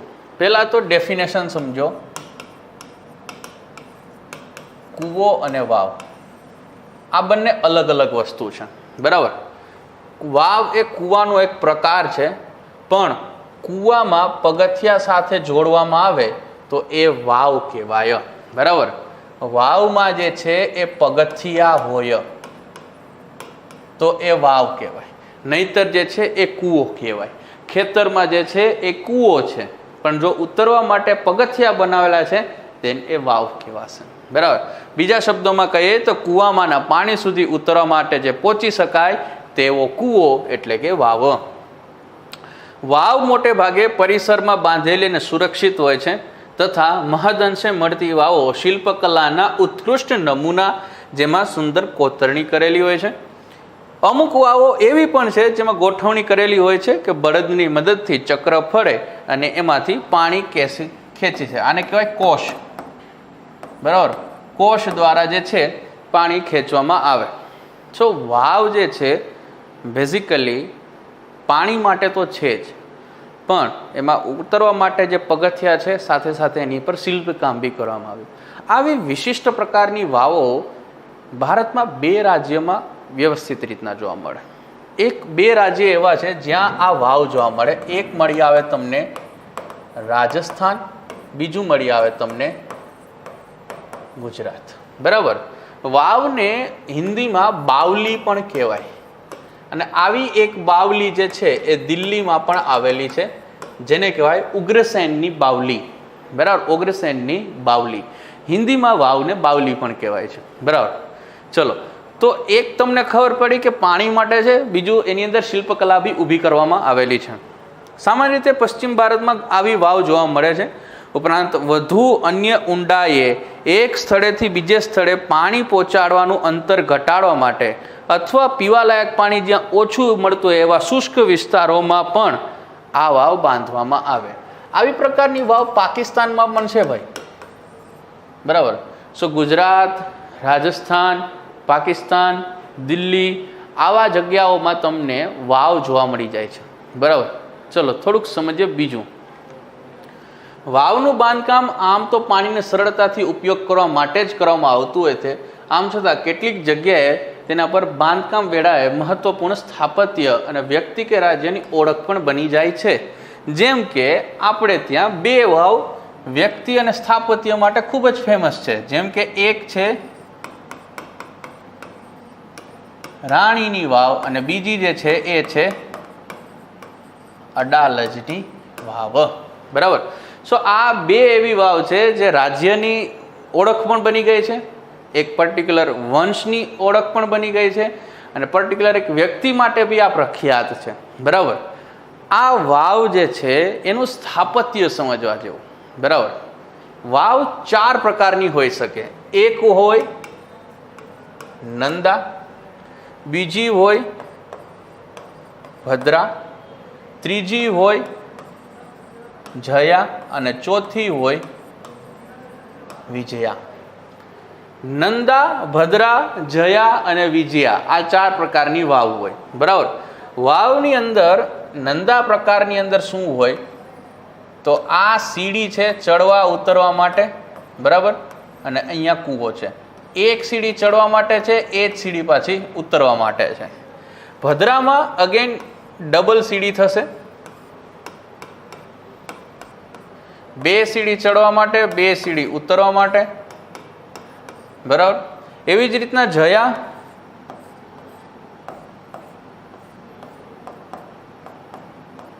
ત્રણ સીડી ચડવા માટે, 3 સીડી ઉતરવા માટે. ને એવી જ રીતના વિજયા જેમાં 4 સીડી ચડવા માટે, 4 સીડી ઉતરવા માટે. શું આ એની ડેફિનેશન છે પગથિયા ઉપરથી કે પગથિયા જે છે ચડ ઉતરના સીડીઓ છે એના પરથી આને વર્ગીકૃત કરી શકાય? જી નહીં. આના માટે થોડોક એક બીજો ક્રાઇટેરિયા બી લાગુ પડે છે. જેમ કે સમજો, પહેલા આવશે નંદા પ્રકારની વાવ. નંદા પ્રકારની વાવમાં હંમેશા એક સીડી ચડવા અને એ જ સીડી ઉતરવા માટે હોય. નંબર 1. બીજો ક્રાઇટેરિયા, સામાન્ય રીતે કોઈ પણ વાવના 0 થી 3 માળ હોય તો આને નંદા પ્રકારની વાવ કહેવામાં આવે. તો 2 વસ્તુ, એક સીડી ચડવા, એક સીડી, બરાબર, અને 0 થી 3 માળ. એવી રીતના ભદ્રાને સમજીએ તો ભદ્રામાં 2 સીડી ચડવા અને એ જ 2 સીડી ઉતરવા માટે હોય. અને 3 થી 6 માળ હોય તો આ ભદ્રા પ્રકારની વાવ થઈ કહેવાય. એવી જ રીતના જયાનું સમજીએ તો જયા પ્રકારની વાવમાં હંમેશા 3 સીડી ચડવા અને એ 3 સીડી ઉતરવા માટે હોય. અને માળની દ્રષ્ટિએ 6 થી 9 માળની વાવ થશે. અને એવી જ રીતના વિજયા, તો વિજયામાં 4 સીડી ચડવા, 4 સીડી ઉતરવા અને 9 થી 12 માળ હોય તો એ વિજયા કહેવાય. નંદા, ભદ્રા, જયા, વિજયા 0 થી 3, 3 થી 6, 6 થી 9 અને 9 થી 12. 1 સીડી, 2 સીડી, 3 સીડી અને 4 સીડી. બરાબર. આવું જે છે એની અંદર હોય છે. ચલો, આપણે ત્યાં વાવના તમને સ્થાપત્યની થોડી ઘણી ખબર પડી. હવે ગુજરાતની સારી 2 મોટી વાવ જે છે એને સમજીએ. એક છે પાટણની રાણકી વાવ અને બીજી અડાલજની વાવ. પહેલા આપણે જે સમજશું એ સમજશું અડાલજની વાવ. બરાબર. અડાલજની વાવ હાલ ગાંધીનગર જિલ્લામાં આવેલી છે. અમદાવાદથી લગભગ 15 કિલોમીટર દૂર છે. અમદાવાદથી ગાંધીનગર જાઓ તો વચ્ચે અડાલજ નામે ગામ આવે છે, ત્યાં આ વાવ આવેલી છે. બરાબર. આ વાવ 1499 સાલમાં સંસ્કૃતમાં લખાયેલા એક લેખ પરથી મળી આવે છે. અને આ વાવ રાણી રૂડાદેવી અથવા રૂડીબાઈ તેમના પતિ વીરસંઘ વાઘેલાની યાદમાં અડાલજની વાવ બંધાવી હતી. તો સમજવા જેવી ઘટના તમને અહીંયા બતાવું કે ભાઈ રાણી રૂડાબાઈ જે છે એના હસબન્ડ હતા વીરસંઘ વાઘેલા. વીરસંઘ વાઘેલાની ડેથ થઈ ગઈ. બરાબર. રાણી રૂડાબાઈ દેખાવમાં ખૂબ સુંદર હતા. એટલે એ સમયે શાસક હતો મોહમ્મદ બેગડો. મોહમ્મદ બેગડો જે છે એ રાણી રૂડાબાઈના રૂપથી મોહાંત થઈ ગયો. એમનાથી શું કહે કે એમનાથી ઇમ્પ્રેસ થઈ ગયો એના રૂપથી. બરાબર. અને એને પ્રસ્તાવ મૂક્યો કે મારે તમારી જોડે મેરેજ કરવા છે. ત્યારે રાણી રૂડાબાઈએ એક શરત મૂકી હતી કે જેમ ભીમદેવની યાદમાં ઉદયમતીએ એક વાવ બંધાવી છે, બરાબર, એવી રીતના હું મારા હસબન્ડની યાદમાં એક વાવ બંધાવવા માગું છું. એક વખતે વાવ બંધાઈ જશે ત્યારબાદ હું તમારી જોડે લગ્ન કરીશ. બરાબર. એટલે બેગડાએ કીધું ઠીક છે, તો એ વાવ બાંધવામાં હું તમને મદદ કરીશ. એટલે બેગડાએ માણસો છે, પૈસા જે છે, સ્થાપત્યકારો છે, પથ્થરો છે, બધું અરેન્જ કરાવી દીધું અને અડાલજની અંદર જે છે એક વાવ બંધાવી દીધી. બરાબર. વાવ બંધાઈ ગયા બાદ એણે રાણી રૂડાબાઈને કીધું કે તમારી શરત જે છે એ પૂરી થઈ. બરાબર. કે વાવ બંધાવી હતી, મેં વાવ બંધાવી દીધી. ત્યારે થયું કેવું કે રાણી રૂડાબાઈ એવું કીધું કે મારે આ વાવ જોવી છે. આ વાવ જોવા માટે રાણી રૂડાબાઈ ગયા અને રાણી રૂડાબાઈએ વાવ જોતાની સાથે ઉપર સુધી ગયા અને ત્યાંથી એ જમ્પ લગાવી ગયા અને આત્મહત્યા કરી લીધી આ વાવમાં જ. રાણી રૂડાબાઈને લગ્ન બેગડા જોડે થયા નથી. બરાબર. પણ આ વાવ રાણી રૂડાબાઈએ બંધાવડાવી છે બેગડા પાસે. બરાબર. આ ખાસ સમજવા જેવો કન્સેપ્ટ. ચલો, આ વાવ વિશે એવી અનુશ્રુતિ પ્રચલિત છે કે મોહમ્મદ બેગડાએ અડાલજ ગામમાં ઈસવીસન 1499ની સાલમાં વીરસંગ વાઘેલાના પત્ની રાણી રૂડાબાઈ માટે આ અડાલજની વાવ બંધાવી હતી, કારણ કે મહંમદ બેગડો રૂડાદેવીના રૂપથી મોહાંધ થયો હતો અને તેની સાથે લગ્ન કરવા માગતો હતો. ત્યારે રૂડાદેવીએ એક ઉત્તમ વાવ બાંધવાની માંગણી કરી. આ વાવ ચૂના પથ્થરથી નિર્મિત છે. બરાબર. નંબર 1, હિન્દુ મુસ્લિમ સ્થાપત્યનો ઉત્કૃષ્ટ નમૂનો, તો આ ઇન્ડો ઇસ્લામિક પ્રભાવ છે. બરાબર. નંબર 1. નંબર 2, ચૂના પથ્થરથી બનેલી.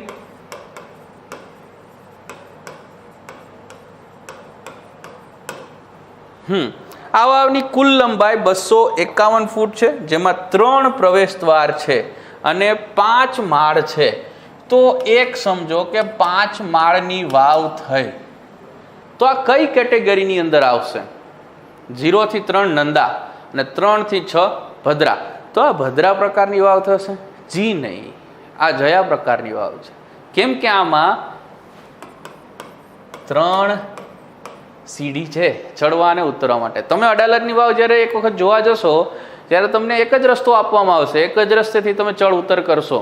2 અન્ય રસ્તાઓ છે જે તમને બતાવવામાં આવતા નથી. બરાબર. અને પબ્લિક માટે સમહાવ ક્યાંક ક્લોઝ બી રાખેલા છે. એટલે આમાં 3 સીડી ચડવા અને 3 સીડી ઉતરવા માટે છે. એટલે આ જયા પ્રકારની વાવ થશે. 5 માળની છે, 3 સીડી ચડવા અને 3 સીડી ઉતરવા માટે. આ જમીનના પાણીને પ્રથમ ઝરણા સુધી બનાવવામાં આવી હતી. વાવની બાંધણી અલંકારિક છે, જેમાં સ્તંભ છે, ગોખ છે, ઝરણાઓના સુંદર ઝરોખામાં સુંદર નકશીકામ છે. આ એનું સૌથી અગત્યનું પાસું છે.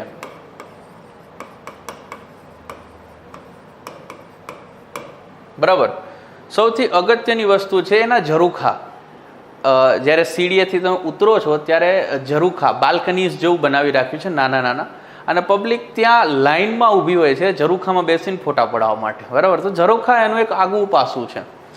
આ સિવાય આ વાવનો પ્રવેશ કરતા 7.5 મીટર એક ચોરસ મંડપ નજર પડે છે. મંડપના હાલના અવશેષો જણાય છે કે આ મંડપ ઉપર એક ગુમ્મત પણ હશે.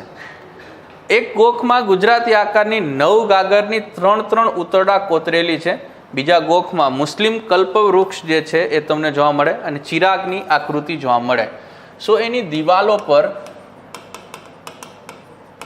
નકશીકામ છે. આ નકશીકામ ઇસ્લામિક પણ છે, ઇસ્લામિક નકશીકામ. બરાબર. અને આને ઇસ્લામિક હોય દેન આને શું કહેશું કે અરબેસ્ક ડિઝાઇનમાં હોઈ શકે. બરાબર. તો યસ, અરબેસ્ક ડિઝાઇન છે અને બનાવનાર વ્યક્તિ જ બેગડો છે, તો ઇસ્લામિક પ્રભાવ હો નેસેસરી થઈ ગયો ને ભાઈ. બરાબર. ચલો, વાવના બીજા મજલે એટલે કે બીજા માળે અષ્ટકોણ કૂવાની ભીતમાં 9 ગ્રહની પ્રતિમાઓ કંડારેલી છે. છેક નીચે સુધી જોવા માટે ગોળ ગોળ સીડીઓ આવેલી છે, જે સીડીઓની સંખ્યા છે 2 સીડી છે. બરાબર. 2 સીડી છે ચાવડવા ઉતરવા માટે, જે બંધ રાખેલી હોય છે, જે તમને જોવા નથી મળતી ઘણી વખત. આ વાવ ગુજરાતની સર્વ વાવોમાં ઉત્તમ છે. સ્થાપત્યની દ્રષ્ટિએ આ જયા પ્રકારની વાવ છે. આ પ્રકારના સ્થાપત્ય ગુજરાત અને રાજસ્થાનમાં જ જોવા મળે. અડાલજની વાવ ગુજરાત રાજ્ય દ્વારા સુરક્ષિત કરી દેવામાં આવેલી છે. બરાબર. કોઈ ટિકિટ્સ નથી હજી સુધી. સો જ્યાં સુધી ટિકિટ લાગુ પડે એ પહેલાં જોઈ આવજો, પછી ટિકિટ દઈને જોવા જવી પડશે. બરાબર. ચલો નેક્સ્ટ. એ પહેલાં આ અડાલજની વાવના અહીંયા ગ્લિમ્સ છે થોડા ઘણા, તમે જોઈ શકો છો. બરાબર. ઝાંખી જોઈ શકો કે અષ્ટકોણીય તમને દેખાય છે. જો બરાબર, અષ્ટકોણીય છે. આ એનું ઇન્ટરનલ પાર્ટ્સ છે અને આ એના માળ છે, ફર્સ્ટ આ સેકન્ડ માળ. બરાબર. ચલો, now we discuss which is very on અને બહુ જ ફેમસ એવી રાણકી વાવ અથવા રાણીની વાવ અથવા રાણીની બાવલી. બરાબર. રાણકી વાવ ગુજરાતના પાટણ જિલ્લામાં આવેલી છે. પ્રસિદ્ધ ઐતિહાસિક વાવ છે, જેનું નિર્માણ ભીમદેવના યાદમાં, ભીમદેવ સોલંકી વંશી ભીમદેવ યાદના પહેલાની યાદમાં એમના પટરાણી ઉદયમતી દ્વારા કરવામાં આવી હતી. બરાબર. ઉદયમતીએ પોતાના પતિની યાદમાં પાટણમાં સહસ્ત્રલિંગ તળાવ પાસે આ સુંદર રાણકી વાવ બંધાવી હતી. બરાબર. ઉદયમતી જે છે એ જુનાગઢના ચુડાસમા વંશના રાજકુમારી હતા. બરાબર. આ વાવ જમીનની સપાટીથી 7 મજલા ઊંડી છે. તો આ વાવ 7 માળની છે. 7 માળની છે એટલે આ જયા પ્રકારની વાવ થશે. એક વસ્તુ તો સીધી નોટ કરી દીધી આપણે. બરાબર. ચલો, દરેક માળની દિવાલો પર દેવી દેવતાઓ, નર્તકીઓ, દ્વારપાળો, પ્રાણીઓનો વગેરેનો અહીંયા ચિત્ર શું કે શિલ્પકલા છે. આ વાવ બેઝિકલી દબાઈ ગઈ હતી જમીનની અંદર. બરાબર. એટલે જ આ વાવના શિલ્પો હાલ સુધી સુરક્ષિત છે. ભારતમાં મળતી વાવોમાં સૌથી સુંદર નકશીકામ અને હાલ બી તમને જાઓ તો તમને જોવું ગમે એવું નકશીકામ પાટણની રાણકી વાવમાં છે. એનું કારણ છે કે જમીનમાં દબાઈ ગયેલી હતી વર્ષો સુધી. બરાબર. બાદમાં એને ખોદીને ફરી પાછી એને રિસ્ટોર કરવામાં આવી ત્યારે એ જમીનમાં દબાયેલા જે નકશીકામ જે છે ફરીથી આપણી સામે નજરમાં આવ્યા. એટલે એક જોતા સમય કે સમયનો પ્રભાવ આ વાવ ઉપર પડ્યો નહીં. બરાબર. સો આ એક વસ્તુ થઈ. બીજું સમજીએ, આ વાવના સ્તંભો, દિવાલો સોલંકી વંશ અને વાસ્તુકલાનો ઉત્કૃષ્ટ નમૂનો છે. આ વાવમાં રામ, વામન, કલ્કી, મહિષાસુર મર્દિની વગેરે અવતારો શિલ્પની અંદર કંડારેલા છે. તો સમજો, રામ વિષ્ણુનો અવતાર, વામન વિષ્ણુનો અવતાર, કલ્કી વિષ્ણુનો અવતાર. તો આ વાવ જે છે વિષ્ણુના અવતારને સમર્પિત છે એવું લખી શકીએ. બરાબર. ભારતની આઝાદી પછી આ વાવનું ઉત્ખનન કાર્ય કરવામાં આવ્યું અને ઐતિહાસિક વારસાનું એક અપ્રતિમ સ્વરૂપ આપણને જોવા મળ્યું.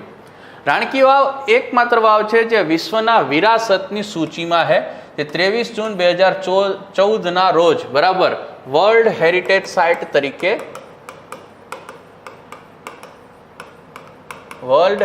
સાઇટ તરીકે આ જાહેર થયેલી છે 2014માં. પાટણની રાણકી વાવ પ્રથમ એક કૂવો હતો જે દામોદર મંત્રી દ્વારા બંધાવવામાં આવ્યો હતો. સો આ વાવ જે છે એ પેલા વાવ નહોતી, એક કૂવો હતો. દામોદર નામનો એક મંત્રી હતો જેણે આ કૂવો બંધાવી રાખ્યો હતો. પણ આ જગ્યાને વિશાળ રીતે ખોદકામ કરી અને ત્યાં કૂવો બંધાવ્યો. કેણે? ઉદયમતીએ બંધાવ્યો. બરાબર. 1063થી આનું નિર્માણ કાર્ય શરૂ થયું અને આને પૂર્ણ થતાં 20 વર્ષ લાગ્યા. બરાબર. આ વાવ મારુ ગુર્જર અને ચાલુક્ય શૈલીની બનેલી છે અને છેલ્લે ₹100ની નવી નોટની પાછળ આ રાણકી વાવનું ચિત્ર જોવા મળ્યું. પાટણની રાણકી વાવ એક ઉર્ધ્વ મંદિર છે. બરાબર. ઉર્ધ્વ મંદિર છે, ઉલટું મંદિર છે. બરાબર.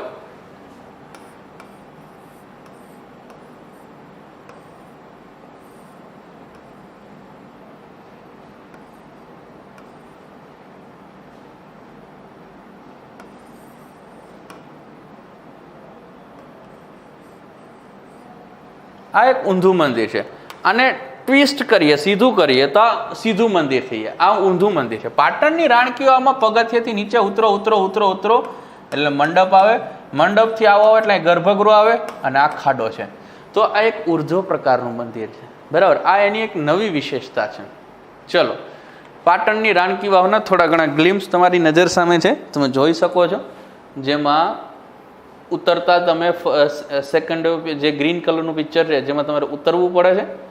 ઉપરના તમે જુઓ તેના માળ જોવા મળે છે અને આ એક પ્રોપર વસ્તુ છે. પગથિયાની સાથે નીચે ઉતરતું રહેવાનું. વાવ બાદ હવે આપણે મોસ્ટ આઈએમપી એવો ટોપિક ઉપર સ્ટડી કરીશું, એ છે મંદિર. આમ તો મંદિર સ્થાપત્ય જે છે એ ખૂબ ઇમ્પોર્ટન્ટ રોલ પ્લે કરે છે ભારતના વારસામાં. બરાબર. મંદિરોનું સ્થાપત્ય, મંદિરનો ઇતિહાસ, મંદિર ક્યારથી બનતા થયા, કેટલા ચરણમાં મંદિરનો વિકાસ થયો. બરાબર. કયું ચરણ સર્વશ્રેષ્ઠ રહ્યું અને એના ચરણ બાદ એની અલગ અલગ વંશ દ્વારા પોતપોતાની એક શૈલીઓ ડેવલપ કરી અને આગળ જતું રહ્યું. બરાબર. સો મંદિરો ખૂબ જ ઇમ્પોર્ટન્ટ રોલ પ્લે કરે છે તમારી સામે. અને ગુજરાતમાં ખાસ કરીને ગુજરાતમાં મંદિરો જે છે એમાં એનું વાસ્તુ જે છે એ અલગ પ્રકારનું છે. બરાબર. આપણે એક એંગલથી એમ સમજી શકીએ કે ભાઈ આ ત્રીજા સ્ટેજનું મંદિર છે, ચોથા સ્ટેજનું મંદિર છે, નાગર શૈલીનું મંદિર છે, સોલંકી શૈલીની બનાવટ છે, બરાબર, આપણે સમજી શકીએ. પણ એનું વાસ્તુ હવે તમારા પેપરની અંદર આવતું જાય છે, બરાબર. તો મંદિરોમાં હું તમને એ વાસ્તુ સમજાવવા માગીશ, જે સરસ રીતે આપણે શું કહે કે તમારા પેપરની અંદર આવે છે, એટલે થોડુંક સરસ રીતના આપણે સમજી શકીશું, બરાબર. સો મંદિરોની અંદર આપણે જે ચર્ચા કરીશું એ આવશે ફર્સ્ટ સમજવા જેવું મંદિર, બરાબર.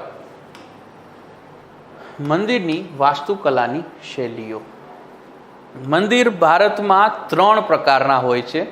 એક નાગર શૈલીના, એક દ્રવિડ શૈલીના અને ત્રીજું બેસર શૈલીના. અહીંયા હું તમને મેપ થ્રુ બતાવી શકું.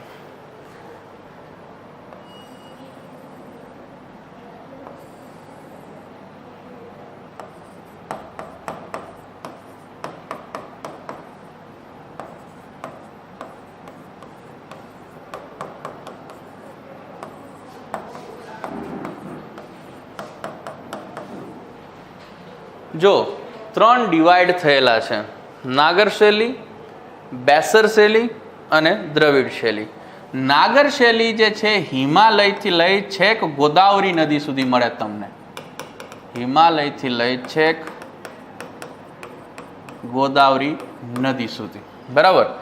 આ નાગર શૈલી તો એક એંગલથી એમ સમજીએ કે ઉત્તર ભારતની શૈલી છે. જી હા, બરાબર.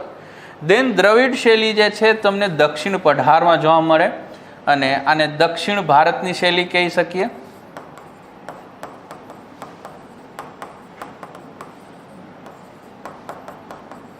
બરાબર. અને બેસર શૈલી જેને મધ્ય ભારતની શૈલી કહેવાય.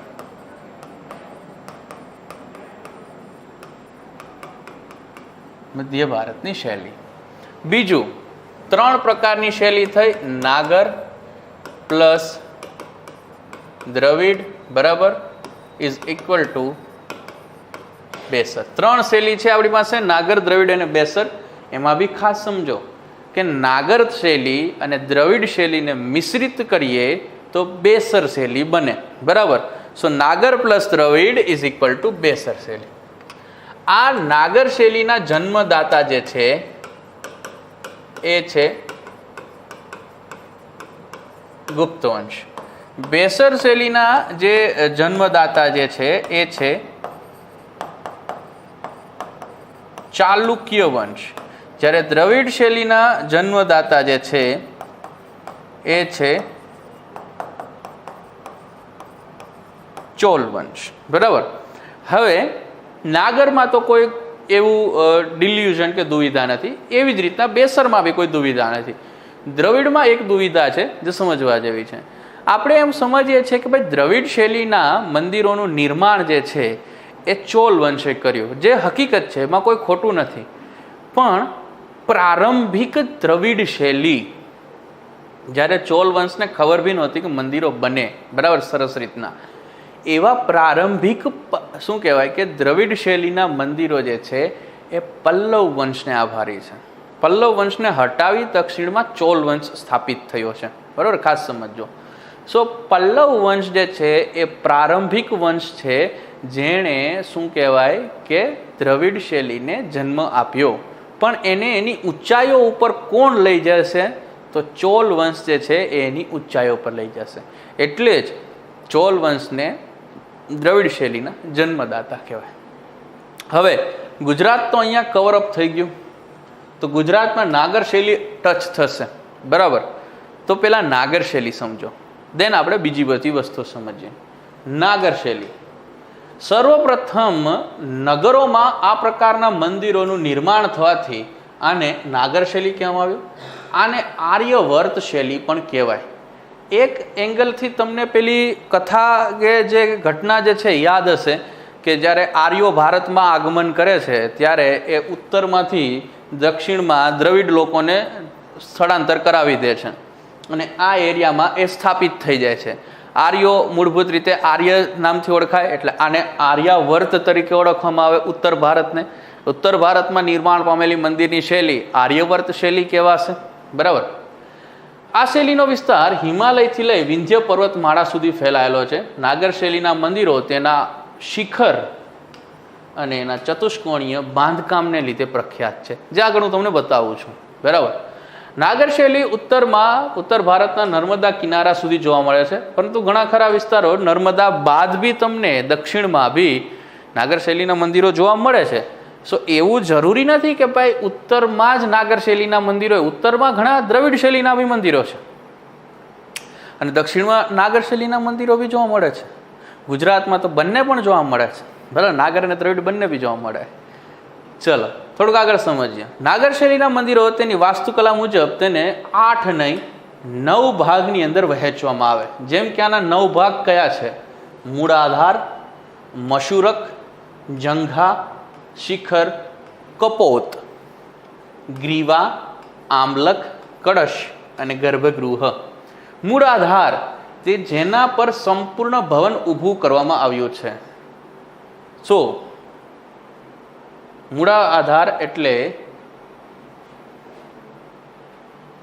જેને આપણે આપણી દેશી ભાષામાં કહીએ છીએ મૂળ આધાર ઇઝ ઇક્વલ ટુ પાયો.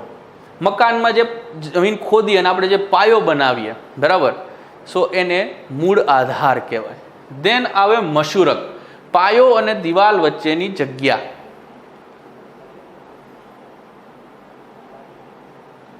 જી અહીંયા મેં લખ્યું નથી, બરાબર. તો મશૂરક પાયો અને દિવાલ વચ્ચેની જગ્યા. આપણે આને જે છે શું કહે કે આપણે ખાડો ખોદી દીધા બાદ દિવાલ અહીંયા સુધી લઈ આવીએ, પછી અહીંયા એક લેન્ટર ભરીએ સિમેન્ટનું, કોન્ક્રીટ, બરાબર, અને એના ઉપર આપણે દિવાલ ચણવાની શરૂઆત કરીએ. સો જે આ કોન્ક્રીટ સિમેન્ટનું કોન્ક્રીટ જે ભરીએ, જેને આપણે દેશી ભાષામાં લેન્ટર કહીએ છીએ, બરાબર, લેન્ટર, તો એ મશૂરક છે. દેન જંઘા, બરાબર. તો you can clearly see this કે આ એની જંઘાનો પોર્શન છે, દિવાલની ભાગ છે. જો ગર્ભગૃહની દિવાલો, બરાબર, જંઘા એટલે આ ગર્ભગૃહ અને આ એની દિવાલોને કહેવામાં આવશે જંઘા. દેન સમજો કપોત. કપોત એટલે કમાન, બરાબર. જી ધીસ વન, આ કપોત છે, બરાબર. દેન સમજો ગ્રીવા, શિખરનો ઉપરનો ભાગ, આ ગ્રીવા છે, બરાબર. દેન આમલક. આમલક જે છે આ પોર્શનને તમે આમલક કહી શકો, બરાબર. દેન કળશ, આ જે છે આ કળશ છે અને આ એનું ધ્વજ, બરાબર. દેન બીજું શું છે અહીંયા? ગર્ભગૃહ. ધીસ વન ઇઝ અ ગર્ભગૃહ. બીજું એક એંગલથી હું તમને શું સમજાવી શકું તો એ પણ સમજી લો.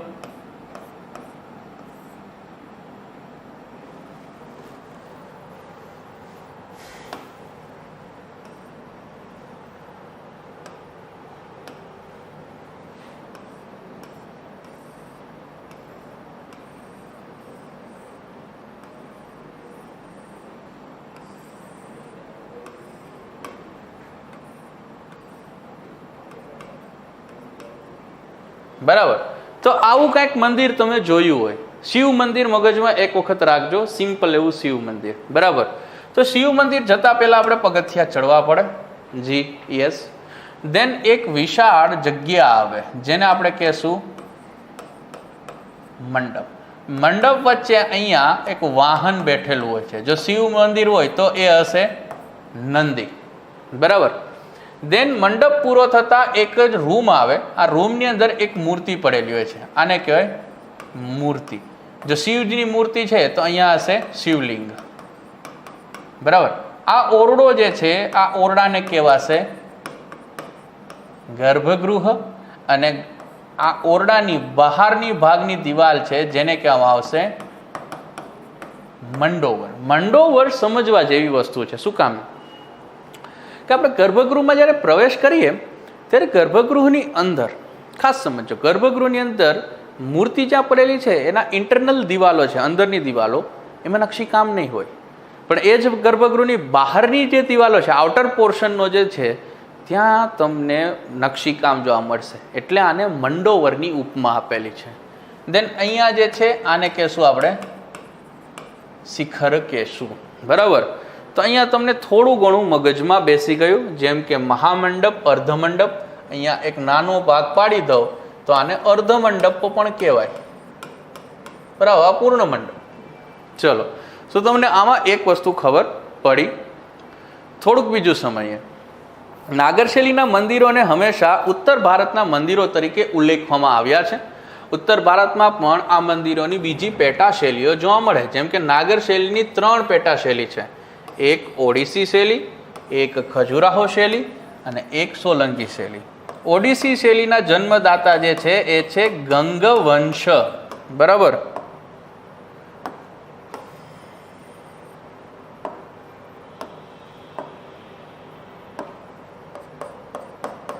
ગંગવંશ આના જન્મદાતા है. ખજુરાહો શૈલીના જન્મદાતા છે ચંદેલ વંશ, જ્યારે સોલંકી શૈલીના જન્મદાતા છે સોલંકી વંશ. અને આપણે તો ડિસ્કસ ગુજરાતનું જ કરી રહ્યા છીએ, તો આપણે તો શું સમજવાનું થશે? સોલંકી શૈલીના મંદિરની વિશેષતા, બરાબર. તો લેટ્સ અન્ડરસ્ટેન્ડ સોલંકી શૈલી, બરાબર. જી, સોલંકી વંશના રાજાઓ દ્વારા આ શૈલીનું નિર્માણ કરવામાં આવ્યું. આ શૈલીના મંદિરો તમને ગુજરાત, રાજસ્થાન અને ભારતના અન્ય પશ્ચિમ ભાગમાં જોવા મળશે. આ શૈલીના મંદિરોના મંદિરની અંદર કોઈ નકશીકામ જોવા મળતું નથી. મંદિરની આગળ એક તોરણ બનાવવામાં આવે છે, બરાબર. મંદિરની આગળ એક કુંડ બનાવવામાં આવે છે, જેમાં ઉતરવા માટે સીડીઓનું નિર્માણ કરવામાં આવે છે. સીડી પર નાના નાના મંદિરોનું નિર્માણ કરવામાં આવે છે. મંદિરનું મુખ હંમેશા પૂર્વ દિશામાં, વિચ ઇઝ વેરી કોમન. દરેક મંદિરોના મુખ પૂર્વ દિશામાં જ હોય. ઉદાહરણ તરીકે મોઢેરાનું સૂર્ય મંદિર અને સહસ્ત્રલિંગ તળાવ. હવે આ બધું મેં એટલે રફલી ચલાવ્યું છે કેમ કે તમને સમજાવવાનું છે મોઢેરાનું સૂર્ય મંદિર. આનાથી તમને સોલંકી શૈલી ખબરમાં આવે, અંદાજો પડે, બરાબર. મોઢેરાનું સૂર્ય મંદિર બહુ જ પ્રખ્યાત મંદિર છે ભાઈ ગુજરાતમાં, બરાબર. એક સમયે તો કહેવત હતી કે તમે મોઢેરાનું સૂર્ય મંદિર ન જોયું હોય તો તમે ગુજરાત નથી જોયું. લાઈક કચ્છ નહીં દેખા તો કુછ નહીં દેખા. એ સમયે કેમ્પેન હતું કે મોઢેરા સૂર્ય મંદિર નથી જોયું તો તમે કંઈ નથી જોયું. થોડુંક સમજીએ આને, બરાબર. મોઢેરા સૂર્ય મંદિરનું નિર્માણ સોલંકી વંશના રાજા ભીમદેવ પ્રથમ, બરાબર, ફર્સ્ટ દ્વારા કરવામાં આવ્યું 1026માં. શું કામ એ કરવામાં આવ્યું એ સવાલ બી ઊભો કરીએ, બરાબર. તો ભીમદેવના સમયમાં આપણે મોહમ્મદ ગજનીનું આક્રમણ થયું, જેણે સોમનાથ મંદિર લૂંટી નાખ્યું, સોમનાથ મંદિરને ધ્વંસ કરી નાખ્યું. અને એ સમયે સોમનાથ કેના અંડરમાં આવતો? ભીમદેવ સોલંકીના. અને ભીમદેવ સોલંકી આ ઘટના બાદ કશું કરી શક્યો નહીં. એટલે ભીમદેવની એવું કહેવાય કે બદનામી થવાની શરૂઆત થઈ કે ભાઈ તમે કશું કરી શક્યા નહીં. એટલે પોતાની બદનામી દૂર કરવા માટે ભીમદેવે પહેલાં સોમનાથ મંદિરનું નિર્માણ કર્યું, પણ સોનાનું શું મંદિર લૂંટાયા બાદ ભીમદેવે પથ્થરથી બાંધ્યું તો બદનામી તો ચાલુ જ રહેશે. ફરી પોતાની બદનામી દૂર કરવા માટે એણે મોઢેરાનું સૂર્ય મંદિર બાંધી દીધું. ખૂબ જ જાહો જલાલીથી બાંધેલું આ મંદિર એક સમયે ગુજરાતની ઓળખ બની જશે, અને હાલ બી ઓળખ છે જ, બરાબર. થોડુંક વધારે સમજીએ આની અંદર. મોઢેરા સૂર્ય મંદિર હાલ પાટણ જિલ્લાથી 30 કિલોમીટર દૂર દક્ષિણ દિશામાં આવેલું છે. આ મહેસાણા ડિસ્ટ્રિક્ટની અંદર આવે, બરાબર.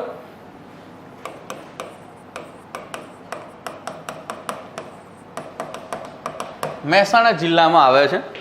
આ પુષ્પાવતી નદીના કિનારે વસેલું છે, બનાવવામાં આવ્યું છે. મહેસાણા જિલ્લાના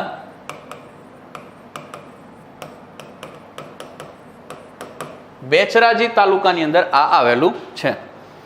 મોઢેરા પ્રદેશનો ઉલ્લેખ તો બ્રહ્મપુરાણ અને સ્કંદ પુરાણમાં પણ મળી આવ્યો, બરાબર. મંદિરની પશ્ચિમ ભાગની દિવાલ પર એના સ્થાપત્યનો સમયગાળો વિક્રમ સંવત 1083 લખેલો છે. જો કેલેન્ડર મુજબ ચર્ચા કરીએ તો આ 1026 કે 1027માં આ મંદિર બન્યું હશે, બરાબર. As per the Vikram Samvat પ્રમાણે જઈએ તો સ્થાનિક લોકો આ જગ્યાને પહેલાં સીતાની ચોરી અને રામકુંડના નામથી ઓળખતા. જી, આ મંદિર પહેલાં આવડું મોટું હ્યુજ કન્સ્ટ્રક્શનમાં નહોતું, નાનું એવું સીતાની ચોરી હતી. જેમ રામ ભગવાનનો ચોરો હોય એમ સીતા માતાની ચોરી હોય. સો સીતા માતાનું મંદિર હતું જેને સીતાની ચોરી કહેવામાં આવતું, નાનું મંદિર, મોટું હતું નહીં. અને એની બાજુમાં એક કુંડ હતો, બરાબર, જેને રામકુંડ કહેવામાં આવતો. હાલ બી મોઢેરા સૂર્ય મંદિરના કુંડને રામકુંડ જ કહેવાય છે, નામ બદલ્યું નથી મિત્રો, બરાબર, ખાસ યાદ રાખજો. થોડુંક આગળ સમજીએ. 13મી સદીમાં ખિલજી વંશના આક્રમણથી આ મંદિર નષ્ટ પામ્યું, જેથી હાલ આ મંદિરમાં પૂજા કરવામાં આવતી નથી. અને આપણે એક સિસ્ટમ છે કે ભગ્ન થઈ ગયેલા મંદિરમાં આપણે ક્યારેય પૂજા કરતા નથી. ઘરમાં મંદિર હોય એ બી તૂટી જાય તો આપણે મંદિરને રિપ્લેસ કરી દઈએ છીએ, બીજું લઈ લે છે, અને મંદિરને આપણે ક્યાંક તળાવ, નદીમાં પધરાવી દઈએ છીએ, બરાબર. સો ભગ્ન અવસ્થામાં થયેલા મંદિરોમાં આપણે પૂજા પાઠ કરતા નથી. 13મી સદીમાં મોઢેરાનું સૂર્ય મંદિર નષ્ટ થઈ ગયું તો આપણે હવે ત્યાં પૂજા પાઠ થતી નથી. થોડુંક આગળ સમજીએ. આ મંદિરની શૈલી મારું ગુર્જર, બરાબર, મારું ગુર્જર અને ચાલુક્ય શૈલીનું છે. મારું ગુર્જર અથવા ચાલુક્ય શૈલી છે. સોલંકી વંશ મૂળભૂત રીતે તો ચાલુક્ય વંશ છે. ચાલુક્ય વંશ દક્ષિણમાં થાય, એ જ ચાલુક્ય વંશ જ્યારે ઉત્તરમાં આવે ત્યારે સોલંકી, ચૌહાણ અને વાઘેલા તરીકે ઓળખાઈ જાય, બરાબર. આ સિવાય સોલંકી વંશના જે સ્થાપત્ય જે છે એને સોલંકી શૈલી પણ કહેવાય અથવા એને મારું ગુર્જર શૈલી પણ કહેવાય. આ મંદિર, મોઢેરા સૂર્ય મંદિર, મારું ગુર્જર શૈલીનું બનેલું છે. મગજમાં બેસાડી દેજો. મને ખબર છે કે ઘણા ખરા લોકો આનો ઓપોઝ કરશે, અને આનો ઓપોઝ હું તમને બતાવું કે ક્યાં પૂરો થશે, બરાબર. આગળ સમજો, તમારી દુવિધા દૂર થશે. મારું ગુર્જર અને ચાલુક્ય શૈલીનું જ છે, બરાબર. 6થા ધોરણનું સામાજિક વિજ્ઞાન લેજો, એમાં લખેલું છે. મોઢેરાનું સૂર્ય મંદિર 3 ભાગમાં વહેંચવામાં આવે, જેમાં પ્રથમ સૂર્યકુંડ, જેમાં ગણેશજી, શિવજી અને માતાજીના મંદિરો છે.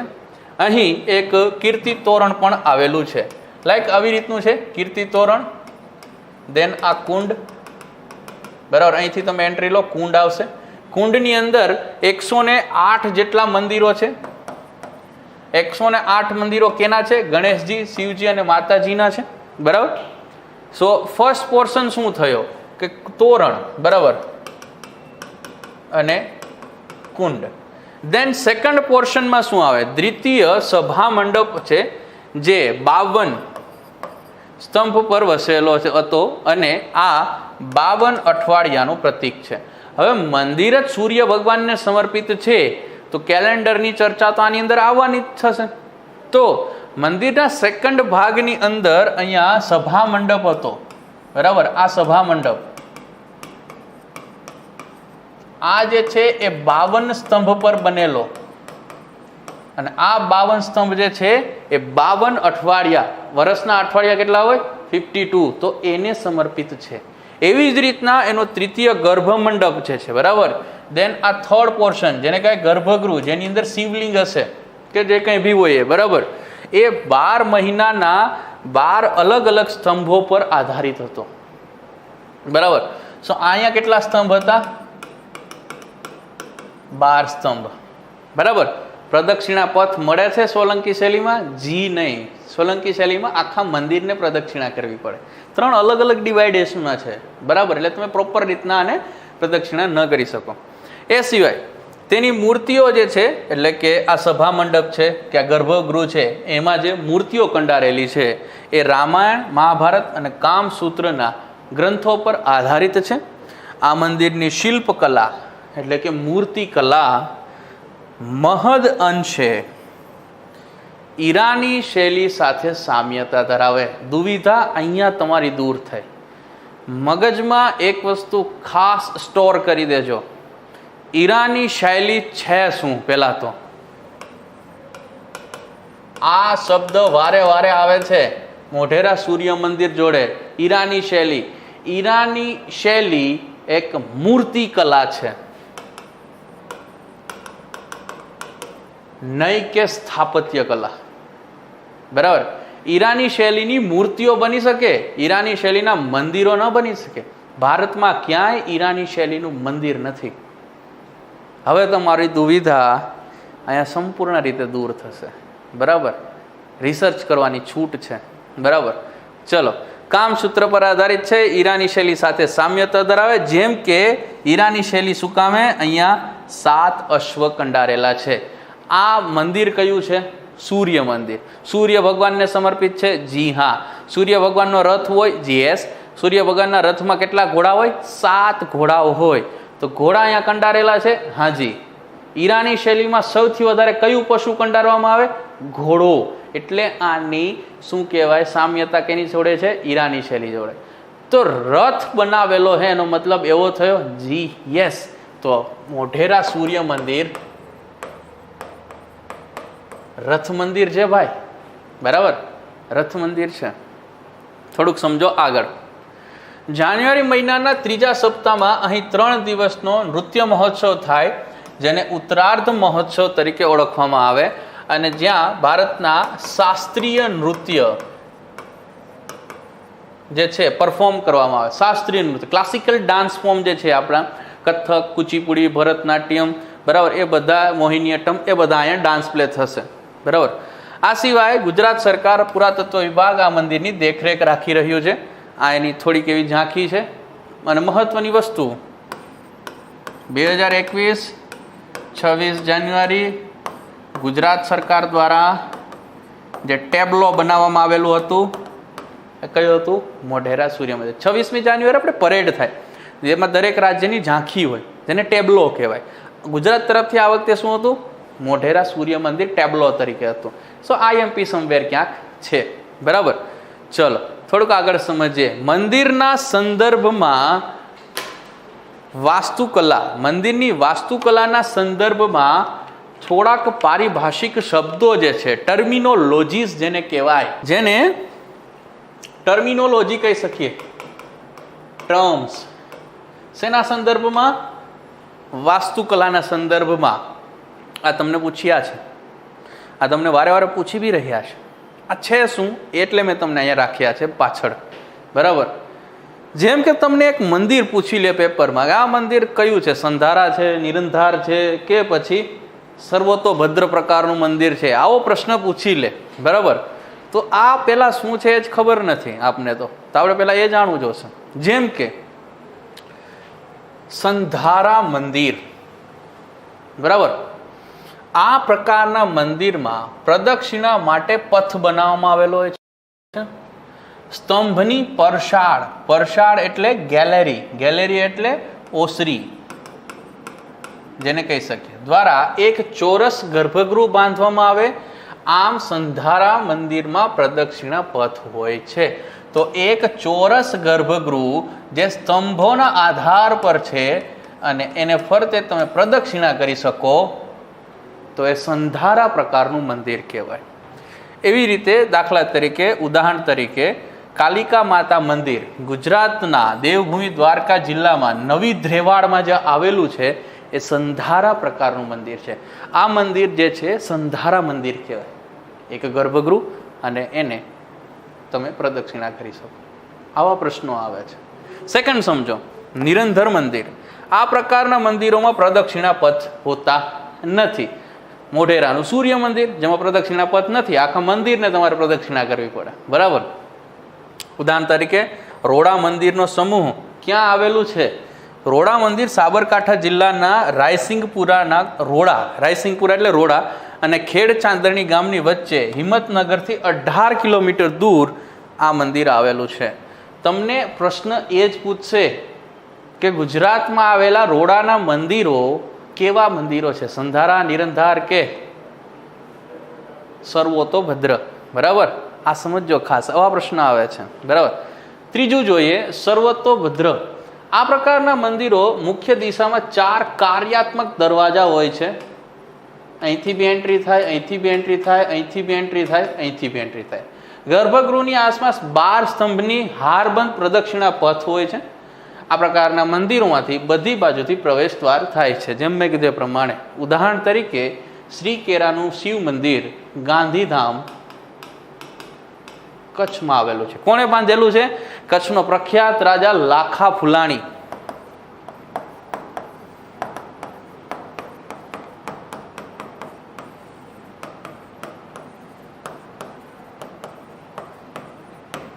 બરાબર. તો વાસ્તુકલાના સંદર્ભમાં સંધારા, નિરંધરા અને સર્વતોભદ્ર તમને ખબર પડી. હવે થોડીક બીજી ટર્મિનોલોજી બી છે મારી પાસે, જેમ કે એકાયતન મંદિર, દ્રયાયતન મંદિર, ત્રયાયતન મંદિર અને પંચાયતન મંદિર. આના પ્રશ્નો બી આવે છે. આના પ્રશ્નો શું આવે સમજો. એકાયતન મંદિર, જેમાં એક જ ગર્ભગૃહ ધરાવતું મંદિર હોય, વિચ ઇઝ વેરી કોમન. બરાબર. એકાયતન મંદિર ઘણા હોય છે. શિવ મંદિર આપણા ગામમાં જે નોર્મલ હોય છે એ એકાયતન મંદિર જ છે. બરાબર. દેન દ્રયાયતન મંદિર. દ્રયાયતન એટલે એકાયતનમાં એક ગર્ભગૃહ છે, દ્રયાયતનમાં બે ગર્ભગૃહ હોઈ શકે. યસ, સિમ્પલી આ મંદિરમાં બે ગર્ભગૃહ અને એક મંડપ હોય છે. ઉદાહરણ તરીકે ભગવાન લકુલિશનું મંદિર પાવાગઢમાં જે આવેલું છે એમાં બે ગર્ભગૃહ છે. બરાબર. એવી જ રીતના ત્રયાયતન મંદિર, તો 3 ગર્ભગૃહ હશે નેચરલી. આ મંદિરમાં 3 ગર્ભગૃહ હોય અને એક મંડપ હોય. દાખલા તરીકે ગિરનાર પર્વત પર આવેલું આદિનાથ તીર્થંકર ભગવાન જે છે, આદિનાથ તીર્થંકર છે એનું મંદિર. અને પંચાયતન મંદિર, આ પ્રકારના મંદિર સ્થાપત્ય મંદિર જે છે એ મધ્ય ભાગમાં હોય, ચારે બાજુ બીજા 4 મંદિર હોય નાના નાના. ઉદાહરણ તરીકે વૈદ્યનાથ મંદિર. બરાબર. તો પંચાયતન.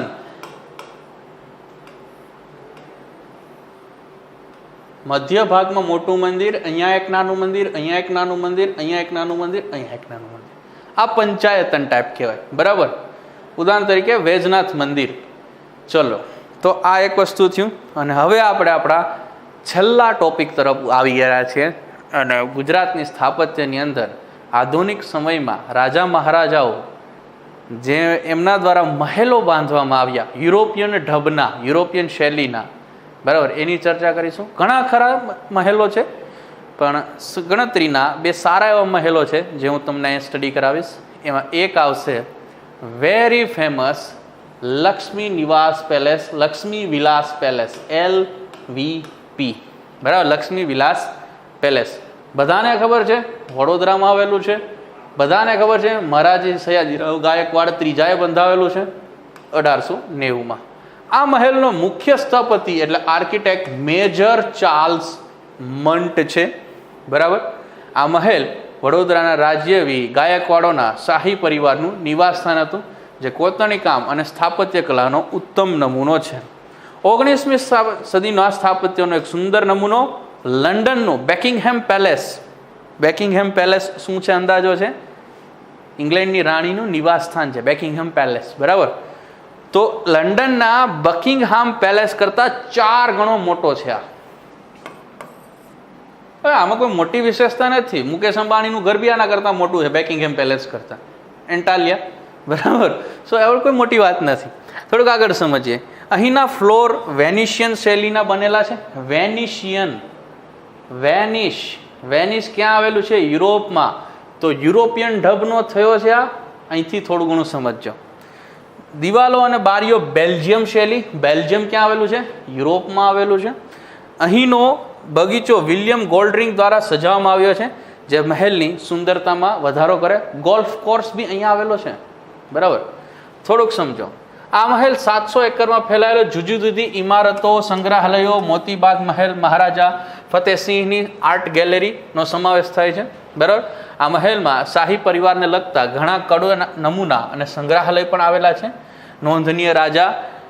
નોંધનીય રાજા રવિવર્માના ચિત્રો, જે વડોદરાના મહારાજાએ વિશેષ આગ્રહથી રાજા રવિવર્મા પાસે બનાવડાવ્યા હતા. જો રાજા રવિવર્મા, એક સમજો, આ વ્યક્તિ ભારતના ઇતિહાસમાં, કલ્ચરમાં તો ખૂબ મહત્વનો છે, ઇતિહાસમાં બી ખૂબ મહત્વનો છે. રાજા રવિવર્માનો જન્મ કેરળના કિલ્લી મન્નૂરની અંદર થયો હતો. અને એ ચિત્રકળાના સારા એવા જાણકાર. પહેલાં રામસ્વામી પાસેથી એણે ચિત્રકલા શીખી. બાદ થિયોન્ડર જોન્સન પાસેથી એણે ચિત્રકલા શીખી. ચિત્રકલા શીખ્યા બાદ એ ત્રાવણકોર રાજ્યના રાજચિત્રકાર તરીકે પ્રસ્થાપિત થયા. ત્રાવણકોર રાજ્ય છોડ્યા બાદ એ ગુજરાતમાં આવ્યા. વડોદરાના મહારાજા સયાજીરાવ ગાયકવાડ એમની પાસેથી સરસ એવા ચિત્રો કંડારવાની માંગણી કરી. સો એણે રામાયણ અને મહાભારત અને ઉપનિષદો, વેદાંતો પરથી એમણે ચિત્રો કંડાર્યા. રાજા રવિવર્મા વોઝ ધ ફર્સ્ટ પર્સન, આપણે એવું કહી શકીએ કે જેની આર્ટ શો, પોતાનો 1 મેન શો જે કહે ને આર્ટની અંદર, એ બરોડા મહેલની અંદર કરવામાં આવ્યો હતો. રાજા રવિવર્મા એ છે જેને દેવી દેવતાઓના ચિત્રોને કંડાર્યા હતા અને પ્રિન્ટિંગમાં રાખ્યા હતા અને પ્રિન્ટિંગમાં છાપી અને લોકોને વેચ્યા હતા. આ ઘટના ખૂબ ઇમ્પોર્ટન્ટ છે. શું કામે? એ સમયગાળાની અંદર અમુક કોમ્યુનિટી જે છે એ લોકોના મંદિર પ્રવેશ ઉપર પ્રતિબંધ હતો, બરાબર, અને આ લોકો એની ઘરે મૂર્તિ કે મંદિર ન રાખી શકે. પણ રાજા રવિવર્માએ ચિત્રો કંડાર્યા પ્રિન્ટિંગ પ્રેસની અંદર, તો આ કોમ્યુનિટીએ આ ચિત્રોને વધાવી લીધા અને એના ઘરે રાખી અને એની પૂજા પાઠ કરી, બરાબર. તો આ એક સામાજિક રીતે એક સરસ ઉદ્દેશ છે, સંદેશ છે. ઉદ્દેશ તો નહીં, સંદેશ કહી શકે રાજા રવિવર્મા. રાજા રવિવર્માના 3 કે 4 પેઇન્ટિંગ લક્ષ્મીવિલાસ પેલેસમાં ફતેરાવાડ ગેલેરીમાં છે, જેમાં વેરી ફેમસ સરસ્વતી માતાનું ચિત્ર અહીંયા છે. સરસ્વતી માતાનું એક ચિત્ર સ્કૂલમાં ગયા હશો ત્યારે જોઈ જશે કે સરસ્વતી માં એક ઓટલા ઉપર બેઠા હોય, વીણા વાદન કરતા હોય, એક હાથમાં એક વેદ હોય છે અને નીચે એક મોર નૃત્ય કરતો હોય છે. આવું ચિત્ર તમે જોયું જ હોય, ન જોયું બને જ નહીં. સ્કૂલે ગયા હશો તો આ ચિત્ર જોઈ જશે. આ ચિત્ર રાજા રવિવર્માનું છે, બરાબર. રાજા રવિવર્માનો પ્રખ્યાત શિષ્ય હતો દાદા સાહેબ ફાળકે, જેને ભારતીય સિનેમાના પિતા કહેવાય. ભારતમાં સિનેમાની શરૂઆત કરવાવાળા દાદા સાહેબ ફાળકે હતા. હકીકતમાં તો એ પણ નહોતા, રાજા રવિવર્મા સ્ટાર્ટ કરવાના હતા, પણ એ દેવામાં ડૂબી ગયા એટલે કશું ન કરી શક્યા. બધી સાધન સામગ્રી કેને આપી દીધી? દાદા સાહેબ ફાળકેને આપી દીધી. દાદા સાહેબ ફાળકે સિનેમાની શરૂઆત કરી અને દાદા સાહેબ ફાળકે પછી અત્યારે મને યાદ આવે છે કે 2019નો દાદા સાહેબ ફાળકે એવોર્ડ સાઉથના પ્રખ્યાત એવા એક્ટર રજનીકાંતને મળ્યો છે. ખાસ યાદ રાખજો, હમણાં જ જાહેર થયું છે, બરાબર. ચલો, તો આ મહેલના તે સમયે ઘણી વખત સંગીત મહેફિલો, સાંસ્કૃતિક કાર્યક્રમોનું આયોજન પણ થતું. હાલમાં આ મહેલ મુલાકાતીઓ માટે ખુલ્લું મૂકવામાં આવ્યું છે. ભાઈ ટિકિટ છે, બરાબર, 250 રૂપીસ જેવી ટિકિટ છે આ મહેલ જોવાની. ઘણું ખરું છે, સરસ છે, બરાબર, જોઈ શકો છો. ગોલ્ફ કોર્સ છે, દેન શસ્ત્રાગાર છે, ફતેરાવાડ ગેલેરી છે, દરબાર હોલ છે, ઘણું ખરું જોવા જેવું છે. ઇટ્સ વર્થ ટુ વોચ, બરાબર, જોવા માટે પૈસા ખર્ચો છો તો વર્થ છે. દેન બીજો છે રણજીત વિલાસ પેલેસ, બરાબર. આ જે છે મોરબીમાં આવેલો છે. પહેલાં તો ખાસ મોરબીના વાંકાનેરમાં આવેલો છે. ખાસ જો અહીંયા રણજીત વિલાસ પેલેસ છે એટલે જામ રણજીતસિંહ મગજમાં દોડવા માંડે. જામ રણજીતસિંહ ક્યાં હતા? તો કે જામનગરથી. તો રણજીત વિલાસ પેલેસ ક્યાં આવેલો છે? જામનગરમાં આવેલો છે. જી નહીં, આવી રીતના નહીં દોડતા. રણજીતસિંહ સાથે કનેક્ટેડ છે મિત્રો, પણ જામનગરવા નથી, સમજો. આ મહેલ અમરસિંહે 1900 થી 1907 એટલે કે 7 વર્ષમાં બંધાવ્યો, જેના બેસ્ટ ફ્રેન્ડ હતા જામનગરના મહારાજ રણજીતસિંહજી. એના નામ પરથી એને રણજીત વિલાસ પેલેસ બનાવેલો. કનેક્ટેડ થાય છે પણ જામનગરમાં નથી, બરાબર. ખાસ 225 એકરમાં ફેલાયેલા આ મહેલ સ્થાપત્યનો ઉત્કૃષ્ટ નમૂનો છે. તેની છત સુંદર શિલ્પો દ્વારા તૈયાર કરવામાં આવે છે. 7 ઘડિયાળ ટાવર, મુઘલો ડ્રોમ, બરાબર, દ્વારા 5 સૌથી ઊંચા ટાવર બનીને ષટકોણ આકાર આપવામાં આવ્યો છે. મહેલના પ્રવેશ દ્વારો, દરવાજાઓ શિલ્પકલાના ઉત્તમ નમૂનાઓ. ખાસ કરીને આ મહેલનું નિર્માણ એવી રીતે કરવામાં આવ્યું છે, મહેલના ગલિયારાઓ એટલે ઝરૂખા, બાલ્કનીઝ, બરાબર, શાહી સ્ત્રી અને પુરુષોના નજરમાં ન આવી શકે અને એવી રીતે એની ઉપર ચઢી અને બેસી પણ શકે. તો પેલું તમે હવા મહેલ જોયો હશે, હવા મહેલ, બારીઓ કેટલું તમે જોયું હશે, બરાબર. આ એ જ કન્સેપ્ટથી છે. હવા મહેલ શું કામ બનાવવામાં આવ્યો હતો? કે એ રાજાની રાણીઓ જે છે બજારમાં શું ચહલ પહલ થઈ રહી છે એ જોઈ શકે, પણ બજારમાં ઊભેલો માણસ એ બારીએ કોણ બેઠું છે કે બારીની પાછળ કોણ છે એ જોઈ ન શકે. એ એંગલથી એણે આ બનાવ્યો હતો, બરાબર. સેમ વસ્તુ અહીંયા તમને જોવા મળે. તમે બજારમાં તમે શું છે એ જોઈ શકો, પણ બજારમાં જે કોઈ વ્યક્તિ છે તમને ન જોઈ શકે. તો આ કન્સેપ્ટ અહીંયા લાગુ પડે. દેન મહેલમાં યાદગાર તલવારો છે, ભાલાઓ છે, યુદ્ધના સાધનો છે, 95 જાતના પ્રાણીઓ, રાજા મહારાજાઓ શિકારો કરતા તો હોય જ, બરાબર. પિસ્તોલો છે, ચાંદીનું છત રક્ષક છે, અમુક કવિતાઓ અને ચિત્રો મૂકેલા છે. આ મહેલમાં એક વિશિષ્ટ શોખની પુરાણી મોટરો, જેને વિન્ટેજ કાર કહેવાય. વિન્ટેજ કાર એટલે 1940 પહેલા,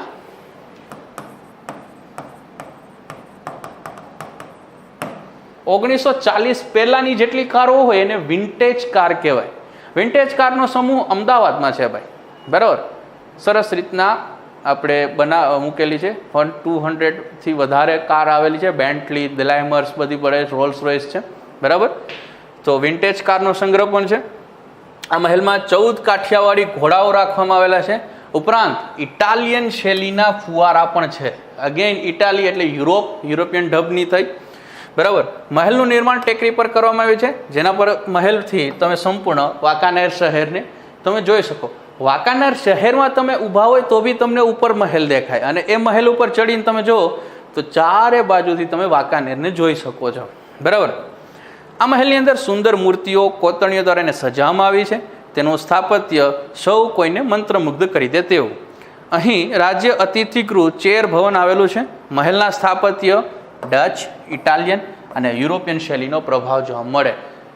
દેન એક વસ્તુ ખાસ મગજમાં બેસાડી દો, જે મહેલોમાં ડચ, યુરોપિયન, ઇટાલિયન આવા વર્ડ યુઝ થાય ને, દેન આ યુરોપિયન પ્રભાવથી છે, નંબર 1. અને યુરોપિયન પ્રભાવથી હોય દેન એક યુરોપિયન પ્રભાવ. બીજું, અહીંયા મહેલની અંદર એવું કહેવામાં આવે કે સરસ એવી મોટી મોટી બારીઓ રાખેલી છે. દેન આ